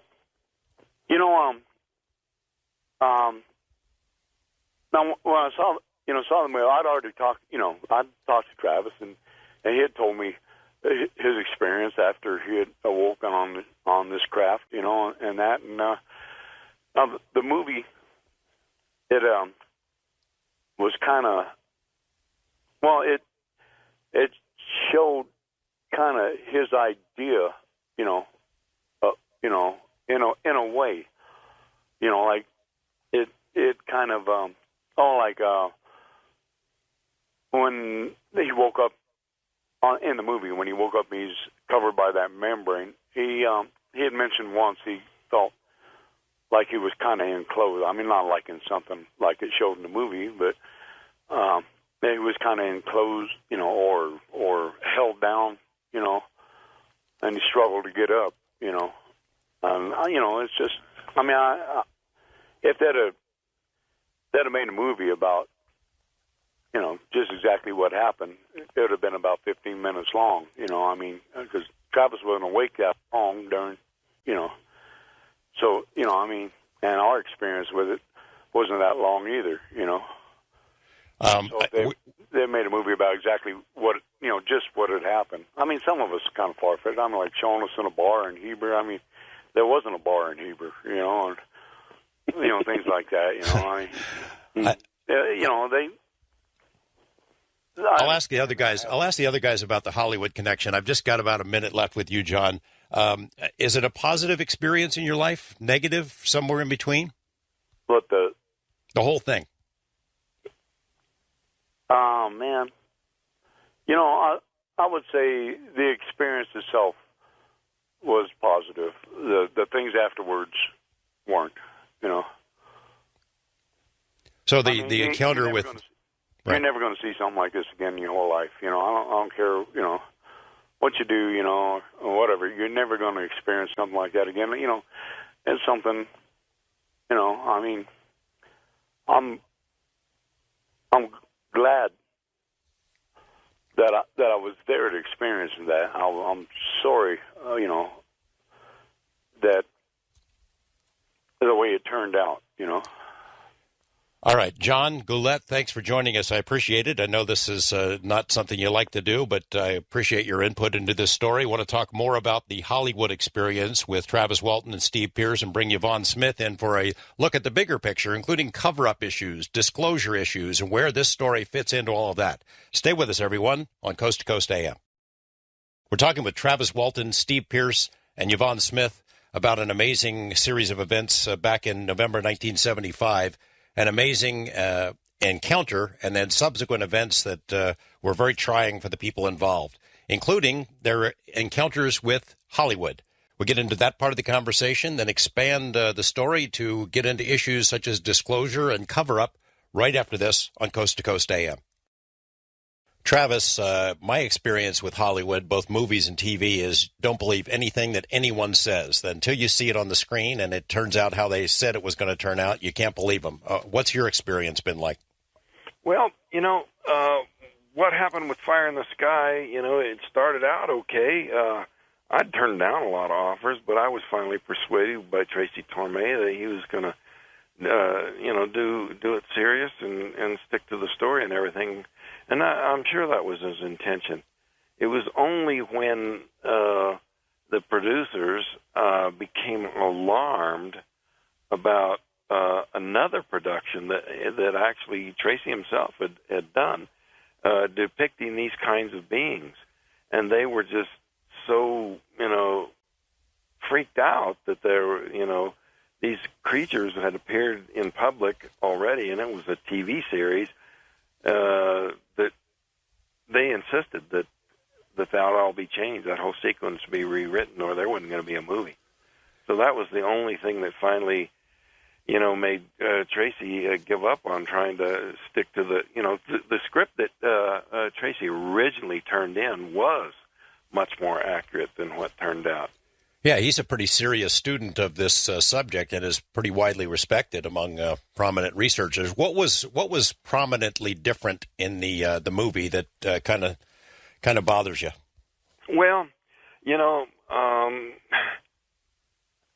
it was darker, right?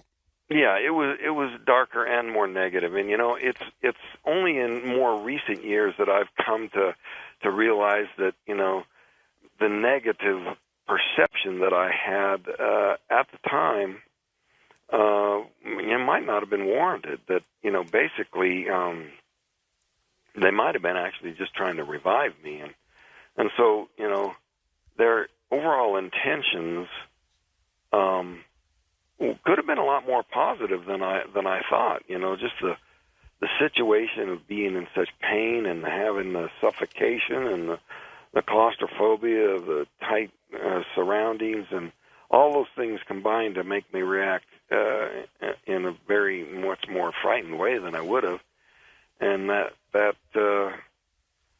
made me think of it as a lot more negative than it might actually have been. You ever taken it further and thought, "Gosh, I wish that had happened again. I would react differently." Yeah, but you know what? The only thing I can do over is the movie. So I'm trying to get a remake, and really, the idea of telling it closer to how it really happened, and so. And is somebody biting on that? You got some nibbles? There's a little bit of interest, and there's been a huge resurgence in interest worldwide. I'm getting emails from everywhere, and there's a lot of shows that are going to be coming out soon. Well, you seem a lot more at ease with yourself and the story and the sequence of events these days than maybe you were a long time ago. Yeah, I've just had to come to terms with, there's a certain number of people that are just never going to accept it no matter how much proof there is. And, it's really hurts them more than me.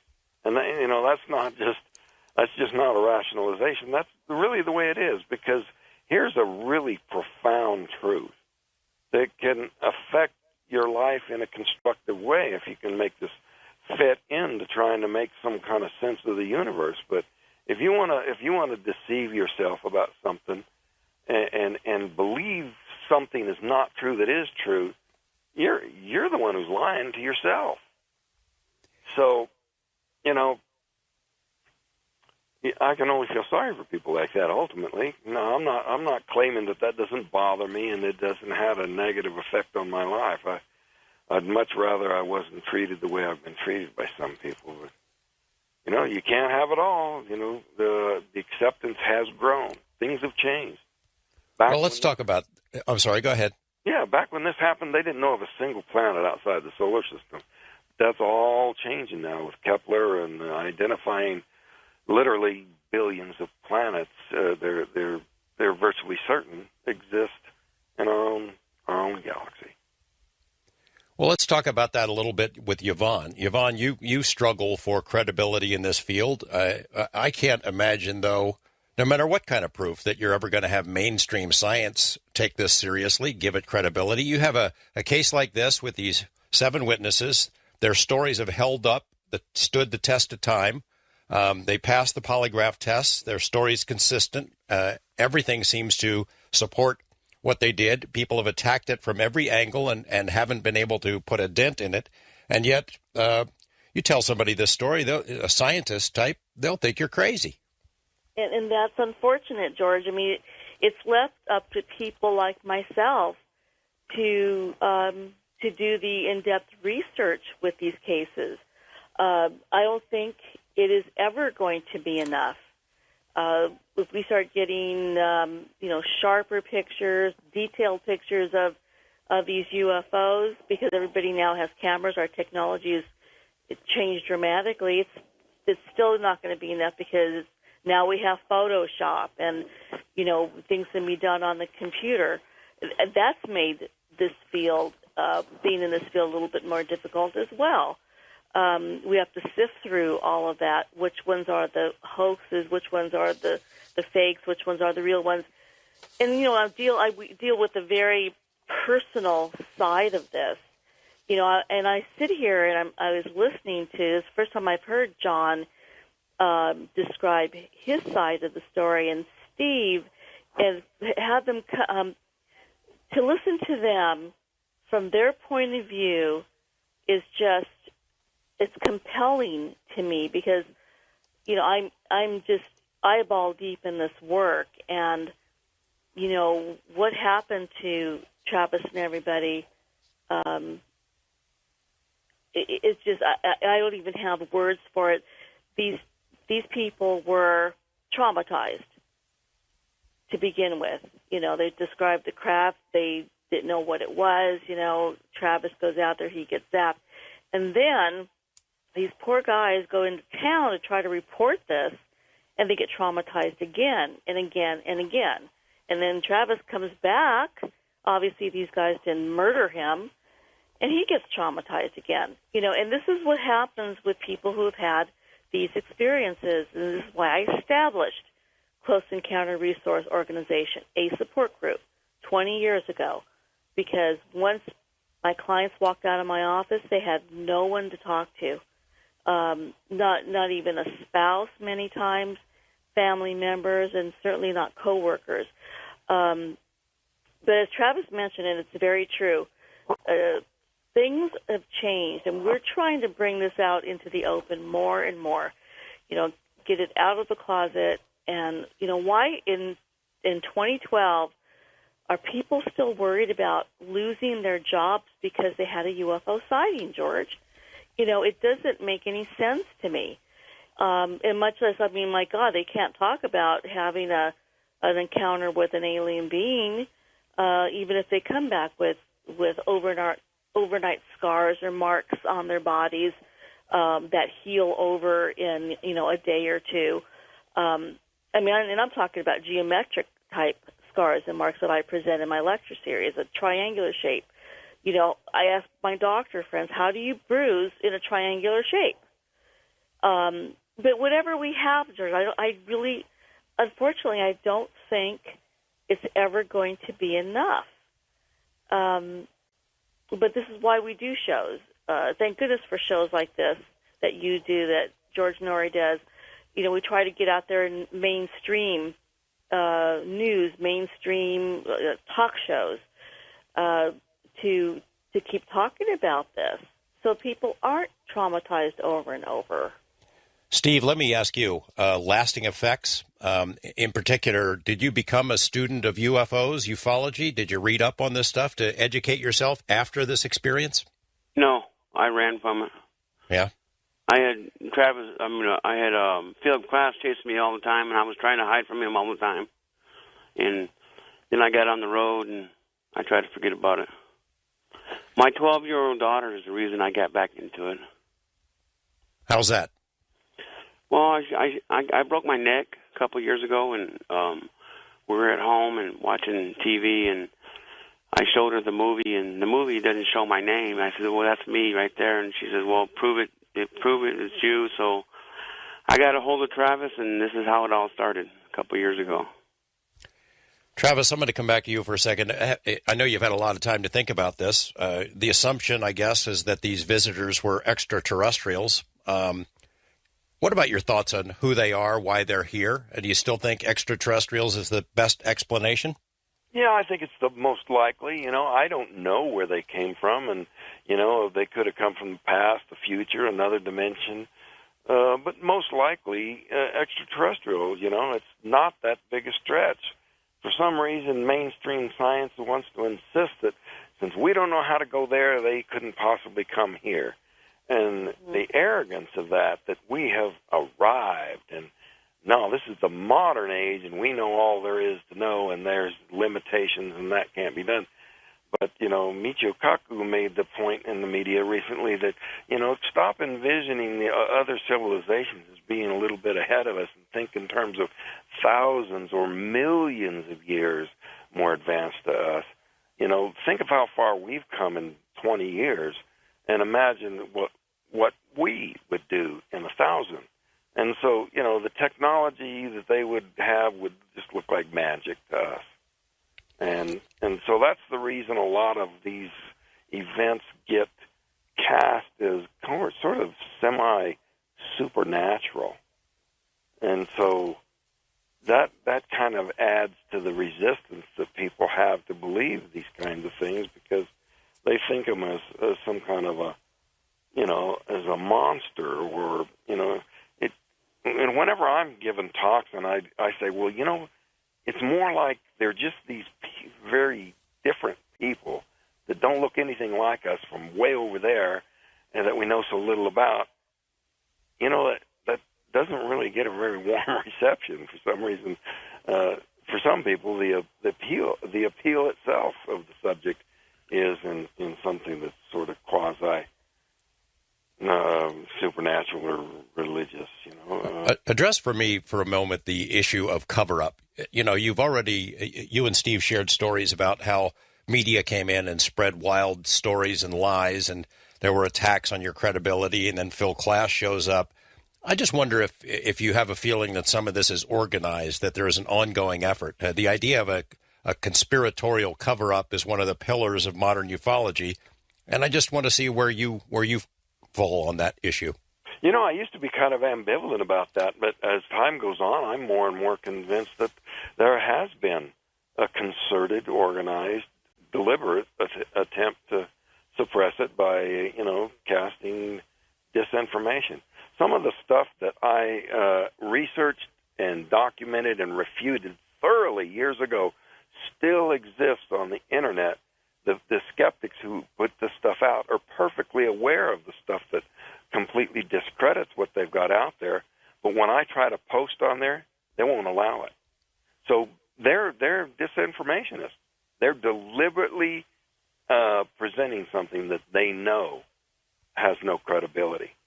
So, yeah, I think that there's an active effort to discredit this, and I agree with the idea that the government is never going to voluntarily come forward and say, okay, all right, enough people complained about this that we're going to give in. No way, that ain't going to happen. That would be too much like saying, okay, well, we were lying then, but now we're telling the truth. Their credibility would evaporate.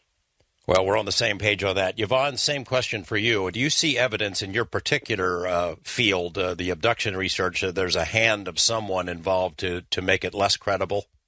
Oh, absolutely.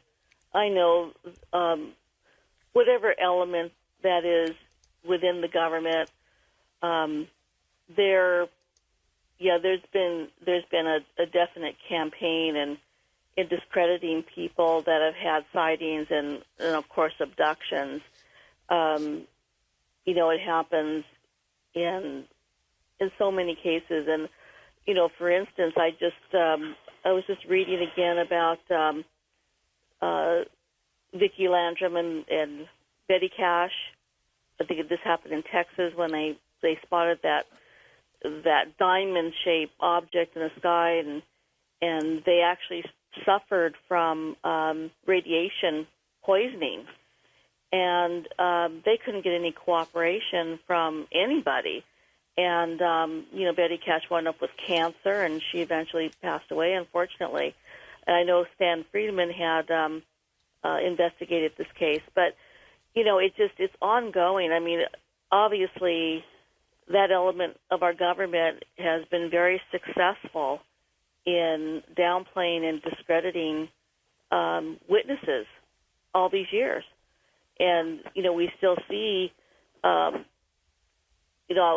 of the newscasters when they report on someone had a sighting, and of course they don't report on it very often. Of course, people have sightings every day, but it's always reported tongue-in-cheek.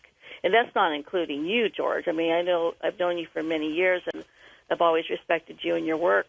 But I've just, I watch, these other newscasters over the years, and they never seem to handle it seriously. Just only a handful that I had the privilege of working with had handled it in a very respectful manner.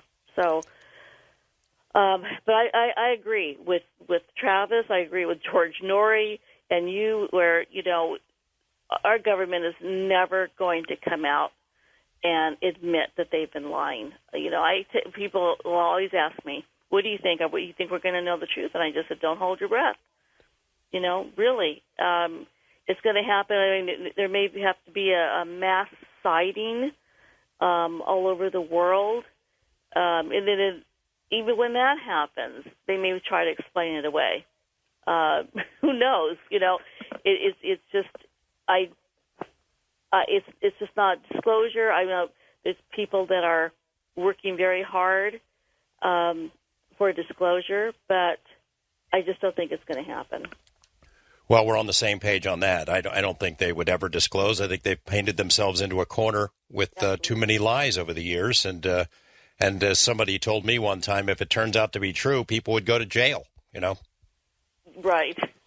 Well, I figure there's only one of two ways that official acknowledgement could occur, and both would be against their will. One would be, like Yvonne suggested, some sort of a big, major event over some major population area, like a crash into outside a city or something that there's just no covering it up, or some kind of a WikiLeaks sort of whistleblower, somebody who just is on the inside that grabs the files and runs with them and brings them to the public. But barring those two very unlikely events, they're not going to fess up.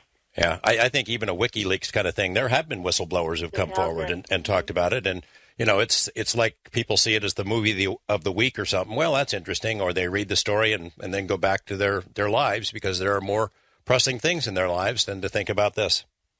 Can you imagine? I mean, those people that have been whistleblowers, George, have also been discredited. Their credentials have been discredited. So, I mean, I think it just has to be something absolutely major, as Travis was saying too, where there's just no denying it. Yep. I agree. Travis Walton, Steve Pierce, and Yvonne Smith are my guests. We open up the phone lines coming up. I'm sure you got some questions for them. Stay with us, everyone. John Denver taking us into the break.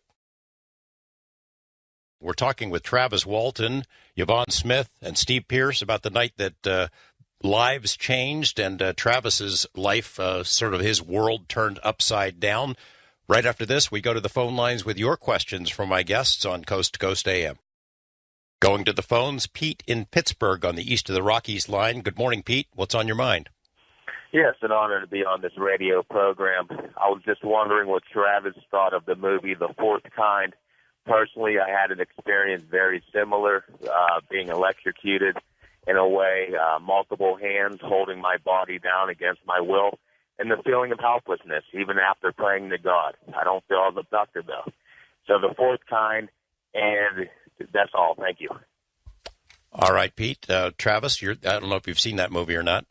Yeah, I actually did go to see it, and it kind of had me going there, but I checked with, I guess the consensus among researchers is that it was not real, that was just actors. They knew of no research, investigators, or any cases that matched what was in that movie. Yvonne, is that your feeling? Oh, definitely. I did some research about this case because I thought, oh my God, if this is a real case, I want to travel to Nome, Alaska, and talk to some of these people. But I'm thinking that if this was such an extraordinary case, I really do think those of us that have been in the field for many years would have known about it. But there was no such doctor and no such case. And in fact, I had clients calling me and emailing me because they were so alarmed by the portrayal of the hypnosis sessions. I mean, it really frightened them. And to me, they looked more, they resembled more of exorcisms than they were hypnotic regression sessions. And I assured, the people that called me that that does not happen. In hypnosis, you're not in danger. It was just, unfortunately, it was, they portrayed it in a documentary fashion, but it was not real, not a real case. It freaked a lot of people out, people who've had similar experiences. Travis, I want to ask about your health. Yvonne had mentioned the Cash Landrum case that ended badly for at least one of the people involved, something that sounds like radiation poisoning. What about your health long term? Any kind of lingering consequences? Not really. It's actually kind of the opposite for me. I've just been really, really healthy. Well, it just makes me wonder what that beam was. Well, whatever was present at the site had an effect on the trees that were growing there that was positive. But I was just talking to a technician here recently who was saying that the military has some kind of a long-wave antenna that they use to communicate with submarines that they actually discovered was having that kind of an effect on the growth of the trees where this antenna was erected. So I was kind of really intrigued about that. That's something I'd never heard about before. You're saying that the in the area where this happened to you, that there were positive, like the foliage grew more? Yeah, and this was proven through growth ring analysis, and there's even been some follow-up was to that it was quite pronounced. And on top of that, recently I recovered from the center of the site a core sample out of a tree that was cut down the year before. We were cleaning up the logging damage from the previous logging contract. So this tree was, I haven't finished counting the rings, but it was, in excess of maybe 250 years old. And what it did was show a uniformity in the growth rings for, over 2 centuries that shows that there was no kind of climatic variability that would account for really extremely thick growth rings that occurred in the trees immediately after the incident. So you've been back to the site. It's still there. You can find it. Yeah. Yeah, and it's quite interesting that this growth rate thing, some of the trees were killed by a forest fire that went through there. And we discovered that in 2 different species, fir and ponderosa pine, that the rapid growth segment on the tree after the tree had died was more resistant to rot. The thinner growth rings, what you would expect the exact opposite. The slow-growing trees have a higher percentage of minerals and or just resist decay to a higher degree, and rapid-growing plants, like underbrush and stuff like that, rots down very quickly. But in the case of these trees, that rapid growth material resisted rot to a remarkable degree. It's still solid, whereas, the normal growth is what's rotting first. You're going to have to update the book and add that as a chapter, or at least some footnotes. Yeah. There's a number of very interesting discoveries that I'm going to put together into a final edition. Anything else you want to share, or you're saving that for the book? No, well, I'm not saving it. It's just ongoing research. It's not kind of finished. So there's a lot of, interesting stuff that's come out even after here 35 years. New stuff. West of the Rockies, Patrick in Washington. Good morning, Patrick. Hey, George. Hey, your partner last night, John B. Wells, was playing some excellent Jethro Tull. Good for him. Good selection. What's on your mind? Well, my question for Travis would be, since this event happened to him, I'm sure he's been into paranormal studies and stuff. And what would he say was the closest event, like the true story behind the Amityville horror story? What's the closest event he would parallel to his? Well, I guess your intuition isn't accurate about my interest in paranormal. The truth is, I'm kind of like Steve in that department. It's actually kind of a subject I run away from to a certain extent. Inevitably, people bring stories to me, and I pick up a few things by osmosis, but I have not done any study about other UFO cases or any kind of paranormal stuff. Patrick, thanks for the call. First-time caller, John in Hollywood. Hi, John. Hi, George. George, right? Yes. Yes. Yeah. Hey, I have a question for Travis. And Shoot. questions. First of all, I'd like to know if he had any detail of the spaceship. And in 1975, when this happened, it was around the time the Close Encounter of the Third Kind came out. And also, if this has shaken his faith in any way. And is it possible maybe that these people in the Area 51, the government, has alien technology, they have aliens, and the guy that was on the spaceship that grabbed him by the arm, they say it was like a doc or something, but he didn't talk to her, but he was a regular person that he saw, that maybe the aliens are showing these people, are showing the government how to do it, how to abduct people or whatever. So I wanted to know about that. Thank you. Okay, well, there's a bunch. Let's start with the faith question. Travis, I don't know if you're a religious guy to begin with. Well, I consider myself a spiritual person rather than a religious person, and I don't think it's altered that. I see no contradiction in the existence of beings on other planets.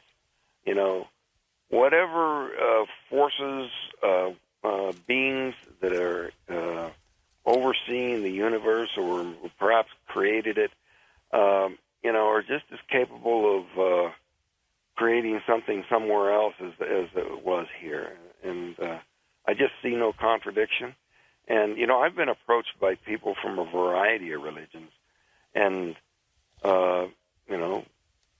some of them will say, this fits in with my religion, and here's how it does, chapter and verse, and, from a variety of religions, including Islamic religions. So, and then on the other hand, some will say, oh, this totally contradicts it, this can't be true. So you have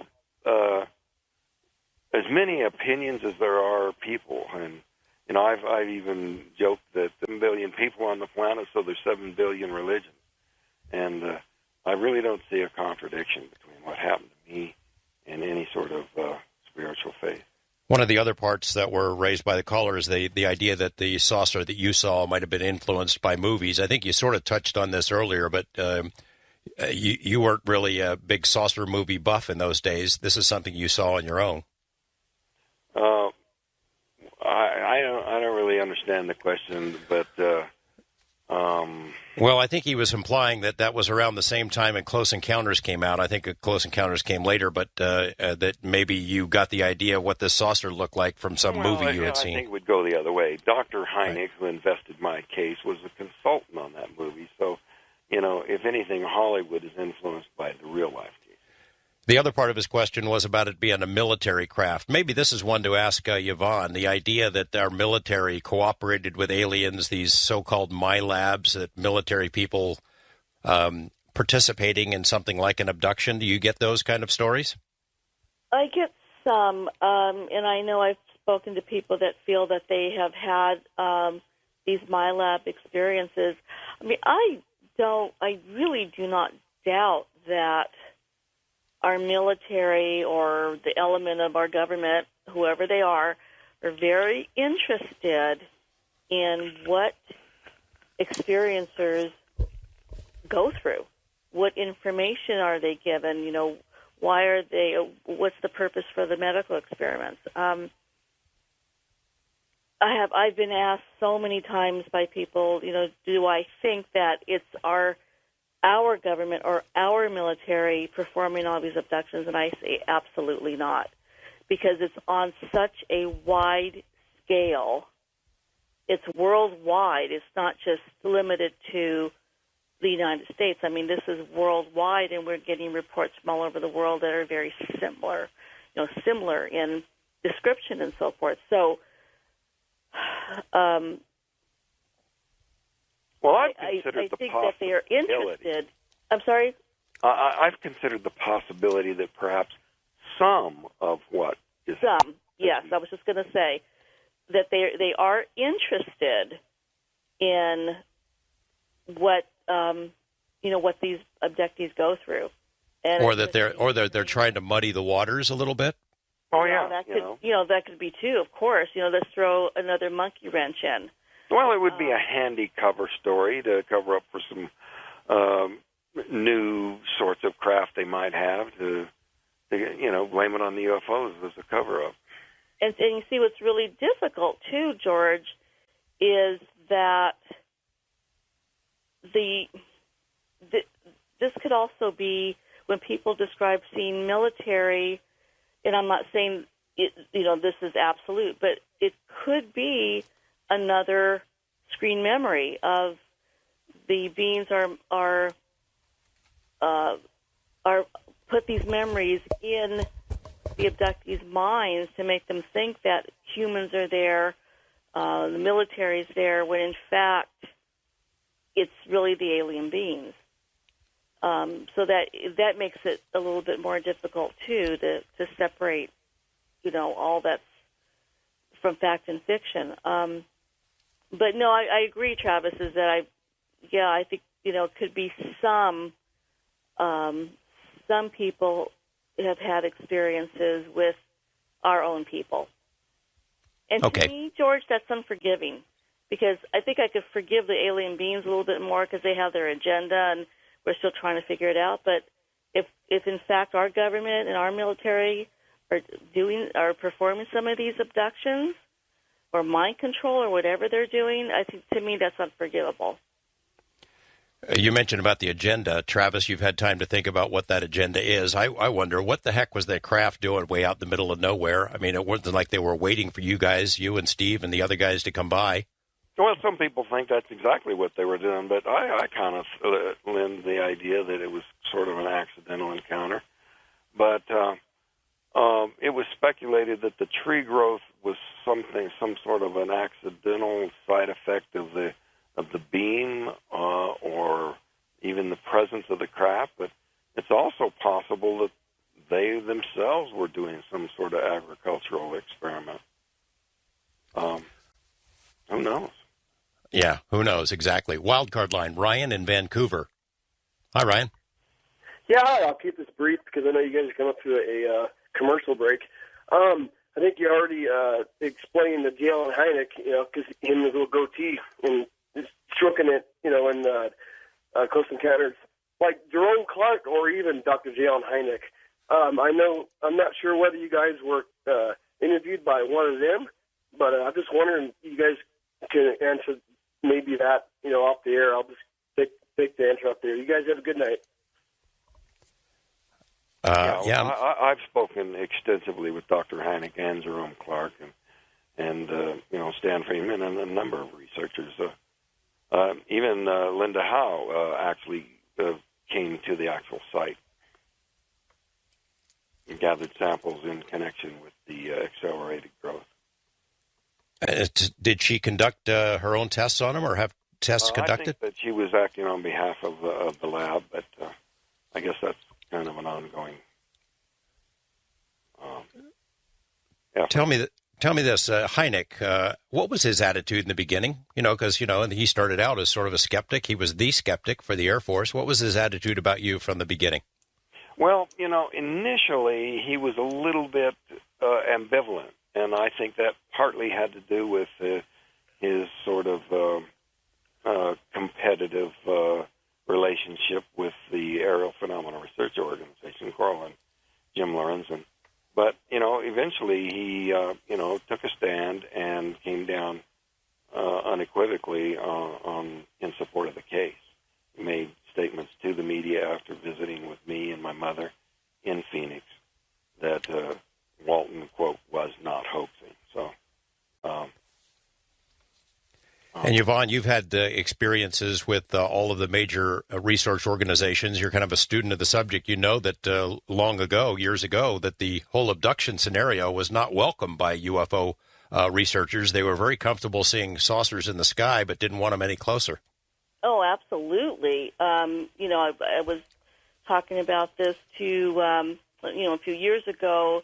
In fact, when MUFON had their big symposium in Denver, I forget how many years ago, but that's when James Carrion came in as the director when John Schuessler retired.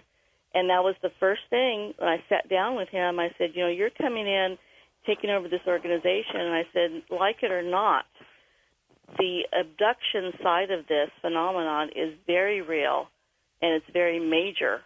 Whatever's flying these craft, they're coming down here and interacting with, with Earthlings. And they, this was just a few years ago, George. So, to me, that's just unforgivable that the abduction side of it is to be ignored because, they're uncomfortable with it. But it's happened on such a large scale that really we really have to sit and take notice of what's going on. I mean, I mentioned I've done this for 21 years, and we still don't have all the answers. No, we don't, and I hope we get them while we're all still here. We're talking with Travis Walton, Yvonne Smith, and Steve Pierce. Harry Chapin taking us into the break with the only number one song he ever had. Stay with us here. Much more to come, going into the home stretch here on Coast to Coast AM. The phone lines are full with your questions for my guests, Travis Walton, Steve Pierce, and Yvonne Smith. We'll get to as many of your calls as we can in our final segment coming up here on Coast to Coast AM. Going back to the phones in a second, Steve Pierce, we haven't heard from you in a while. I know you're not a student of this stuff, and you tried to put it out of your mind for a long time. When you hear the different directions the discussion goes and the different theories about UFOs, is it all sort of overwhelming for you? Yeah, it's kind of different for me, yeah. You have a hard time accepting it? Accepting what I saw, or... No, accepting sort of the bigger theories about aliens, abductions, where they might be from, why they're here, that kind of stuff? Well, it's kind of interesting because I really wasn't into it until a couple of years ago. I don't even watch Star Trek movies or anything. I don't watch any kind of, space movies or nothing. So, and I don't read about nothing. I never read about them. So this is all kind of new to me. Well, you have a lot of people who are envious of you just for seeing what you saw. West of the Rockies, Sam in Montana. Hi, Sam. Yes, hello. I was wondering, Travis, who played you in that movie? Who was the guy? That was D.B. Sweeney. Right. I saw the movie years ago. So it's the same movie. Okay. My main question is, I have this thing, and I see this light in the sky. A lot of people think it's a star, but it's like a big star, and it follows me. And if I'm walking, I can stop, and it will, readjust to stop with me and then stay there. I call it my friend in the sky. So somebody said it was Jupiter, and I'm like, no. So I was coming back from fishing with a friend of mine, and this thing is there. So we're driving, and I said, Jared, you see that thing out there? Watch. It'll stay right with us. Looks like it'll follow us. I go up to about 80, and it's right there even with us. And I said, watch this. I slow down to about 30. It slows down and stays right there with us. I said, you see that, right? He's like, yeah, Sam, I see it, but I don't want to see it. It's freaking me out. Have you ever heard of something like that? It's looks like a white light that follows you? Well, it's possible that, the idea that it's following you is a kind of an illusion that, actually something very large at a large distance is far enough away to where your line of sight to it at one point on the Earth is going to be virtually parallel to a line of sight even a mile away. So you're always looking in the same place, even though the scenery between you and it is changing. So it gives the impression that it's following you. Thank you. That's not to say that it's not impossible that something is following you, but I'm just saying that there might be a conventional explanation for your perception. Sam, thank you for that call. First-time caller, Clive in Long Beach. Hi, Clive. Good morning. Good morning. This is to Yvonne. Early in the program, Travis and Steve and John all said that they were at the wrong place at the wrong time, and they had no choice in the matter. And they also said that they faced their share of ridicule or skeptics. And I wonder, Yvonne, when you went to college, hypnotherapy college, did you intend to subject yourself to this type of secondhand smoke or guilt by association, knowing that you'd face criticism? And how long have you been doing this? Oh, okay. Thank you for the call. I became interested in the field years ago. Gosh, in the late 80s, when my mother asked me to go with her to a Bud Hopkins lecture in Pasadena, California, and I was just intrigued by what he was presenting, and the fact that hypnotherapy regression was used, and hypnotherapy was a great tool to retrieve hidden memories. I was very fascinated. But I started going to college to learn this skill and take psychology classes and so forth to receive my certification. I really was interested in working with cancer patients and people who are suffering from PTSD, post-traumatic stress disorder. When I was referred a couple of these cases in the beginning of my practice, the people that were exhibiting post-traumatic stress disorder symptoms that were abducted, that felt they may have had an encounter with aliens, were exhibiting the same symptoms of somebody who had suffered a terrible car accident or another type of trauma in their lives. And I thought this was quite interesting. PTSD is PTSD. And, I've been doing this for 21 years, and yes, those of us who have done this work, we've put our necks out on the chopping block. I've spoken to my colleagues about this over the years, but we all agree that once you get into the field and if you're meant to be in it, there really is no turning back. Since 2012 started, I've had numerous new cases come to me, and for being January of the new year, I've been extremely busy. So there are people out there that need to know the truth about what happened to them. Clive, thanks for the call. Jeff in Portland on the wildcard line. Hi. Hi, Jeff. I would like to thank you for taking my call, Mr. Knapp. And Mr. Walton, I've been in and out all of those towns in Arizona. In fact, I broke down between Bisbee and Sierra Vista there, and I met a direct descendant of the person who founded your town. And after I saw Fire in the Sky, I took the opportunity to question everyone from that area about that incident. And I want to tell you, sir, what they say when no one else is around and what they say when other people are around is very different. I wanted to lend you my support. I'd never had an incident like that happen to me, but the resistance that I met just even talking about it was, I just had to start saying to people that what you just said to me was just ignorant. But my question is, and I wait a second. Wait, Jeff. What are they saying?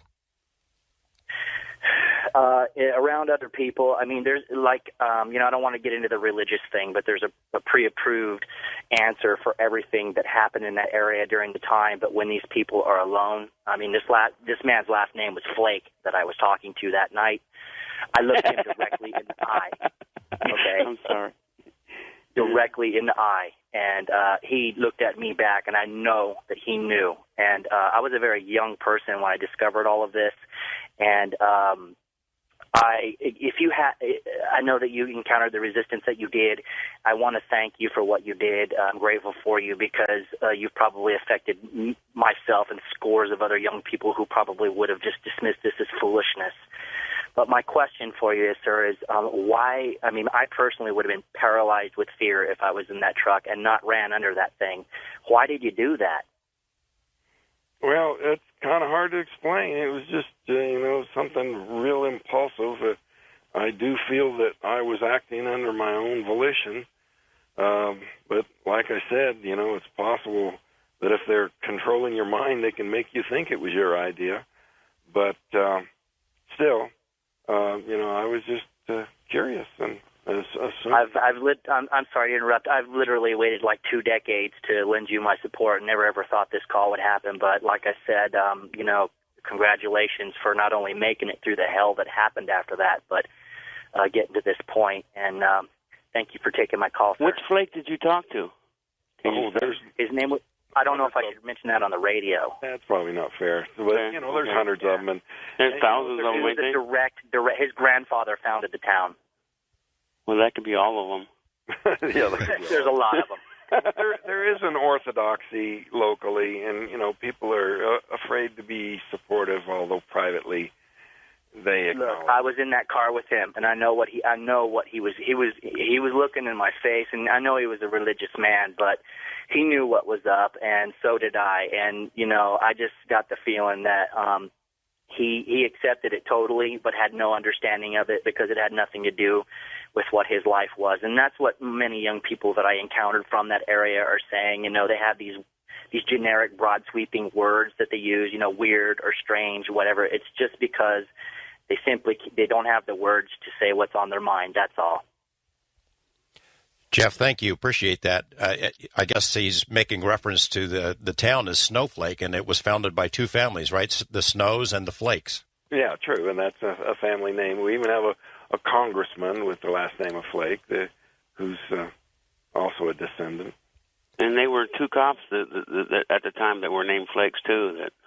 Glenn Flake. They were in Snowflake at the time, and back when we saw the UFO. He's portrayed by a character named Blake in the movie.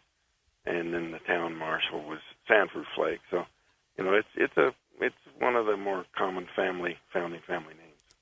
Jim in Alberta on the wildcard line. Hi, Jim. Hey, good evening, George and Travis Walton, our Lego Man in Space. Have you seen the video? Have you seen that? It's been on the internet. Coast to Coast has it up on their site, too. Students set a hot air balloon, helium balloon, a weather balloon up into space or on the edge of space. You look at the video online, just after a minute, about a minute and 1 second, there's something in the background moving, and it looks like a flight path, not a re-enter. It's too high for airliners and too low for space junk, but it's worth looking. My question is, Trav, have you ever done any, like Betty and Barney Hill, any controlled hypnosis? One time. Really? How did that work out? How did it... It was successful. The intent was to, for the first time, allow me to recount the entire events of what happened. It was just so traumatic and so fearful for me that I couldn't get it out before. Was that documented or videotaped or anything at the time? Or? Yeah, that was taped. It was audio taped, and also witnessed by my brother and some other a number of researchers. Yeah. So that's cool. Check out the Lego Man in Space, the Canadian video. Like, it's been on CNN, it's been all over the place. Just take a look in the background. It's that object that goes from right to left. It is going fairly fast, but it's not a re-entry. And it's just something that shouldn't be at that altitude. The kids put a video camera in the styrofoam cooler with this helium weather balloon, and, man, it went way, way up until it burst. And this object in the background behind, there's a little Lego man standing there holding a flag, Canadian flag, and the camera's on all the time. And you can see this thing move from the right to left. It starts at about 1 minute, 1 second, and lasts about 3 seconds. But it's something that just shouldn't be there. That's bizarre. It is. It's different. If it's not that Photoshop Yvonne was talking about. No, it's not, because you've seen, like, NASA stuff and whatnot. And, I live on an Air Force base in Cold Lake here up in Alberta, and, I've been around the airplanes and fighters for 30 years, and I saw this, and I just went, whoa. The hair on the back of my neck stood up a bit. So, Hey, Jim, thanks for the call. Appreciate it. East of the Rockies, Matt in Florida. Hi, Matt. Hey, guys. How y'all doing? Okay. Just got two questions, basically, pretty much for Yvonne and Travis, I guess. First is, what's your opinion of the Ancient Aliens show and the idea that aliens visited us in the past and maybe were mistaken for gods, and maybe even the founding of a lot of our religions? And the other question was just basically the idea that there's this view that, aliens, if they exist, they either have to be all good or all bad. And I've been hearing this thing lately that's like, where in nature do you see that? Where in humanity do you see that? You see more of a mix where, you got some good people, you got bad people, you got a mix, and just those are my two questions. Yvonne, why don't you start? Well, I think the Ancient Alien show is an excellent show, and it's absolutely thought-provoking. I've seen a few segments of it, and how they go and they're talking about the pyramids, and I can't even, it's so much to absorb, but I don't see why that wouldn't be true. That they've been here for, eons. I've been contacted by one of the producers of that show, so we're supposed to be taping a segment for that show in the near future, which I'm very excited about, because I think it's an excellent, very credible show. I'm sorry, George, what was the second part of that question? Well, as part of that, he was questioning about the idea that aliens help create our religions, going along with the question about the show. Oh, and about the good and bad. That was part of it that struck me. I'm asked all the time when I'm lecturing, are they good? Are they bad? I think, human nature wants it to be black or white. And really, in my experience with all of this, I feel at this point they're neither. I mean, they have an agenda. They have their agenda. They're carrying it out for whatever reason we still don't know. They do bring people back, just like they did with Travis. They may be traumatized because these people don't know what is happening to them. And but we, there's these, and as the caller said, there's a mix in, with Earthlings down here, that there's good, bad people, and that's how it is, I feel, with the alien beings. I mean, there has to be, hundreds of different species and types, and the scary part is, and the unnerving part is, that we don't know what their agenda is. That's the problem. Travis, same part of the question? Yeah, I agree. And, there's probably as many different species as there are planets, and there's a great tendency to try to lump them together. Well, they generally have this sort of a description, so they're just calling that remotely resembles them as grays and remotely resembles this other type as reptilians or insectoid or whatever. But, it probably runs the entire range, and we just tend to lump them together when they're actually distinct species, maybe not even coming from the same planet, or even, much farther apart than that. Yeah, it's hard to say there's an agenda. It may be several agendas. The large question is whether we're ever going to know, whether we're being prepared for something, some kind of a long learning curve. I don't know. It drives me crazy. I've been at it for a while, and it drives me crazy that I think that while I'm here, I might not get the answers. Well, let's hope we do.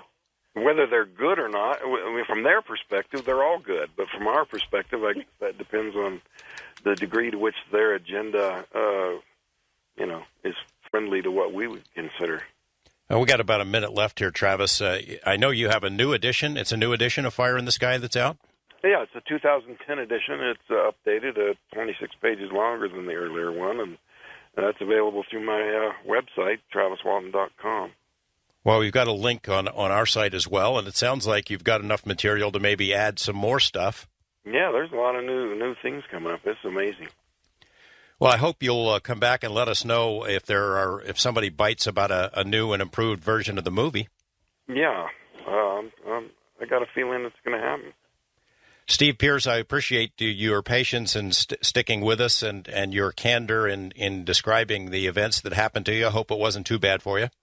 It was pretty good. Thank you. Can I give a shout out to somebody? Go ahead. To Dave Snell. I missed his name. Well, he's from the U.S. he's from the New Jersey UFO Congress. His name is David. All right, Steve. All right. Thanks very much. Yvonne, thank you. It's great to talk to you. It's been a long time. Thank you. Yeah, I have my new book coming out this year, and we'll all be at the UFO Congress in February. All right. Well, we've got your connections to your website as well. Travis, it's been too long in coming. I really appreciate you coming on. Yeah, it was great to be on again. My thanks to John Goulet, Steve Pierce, Yvonne Smith,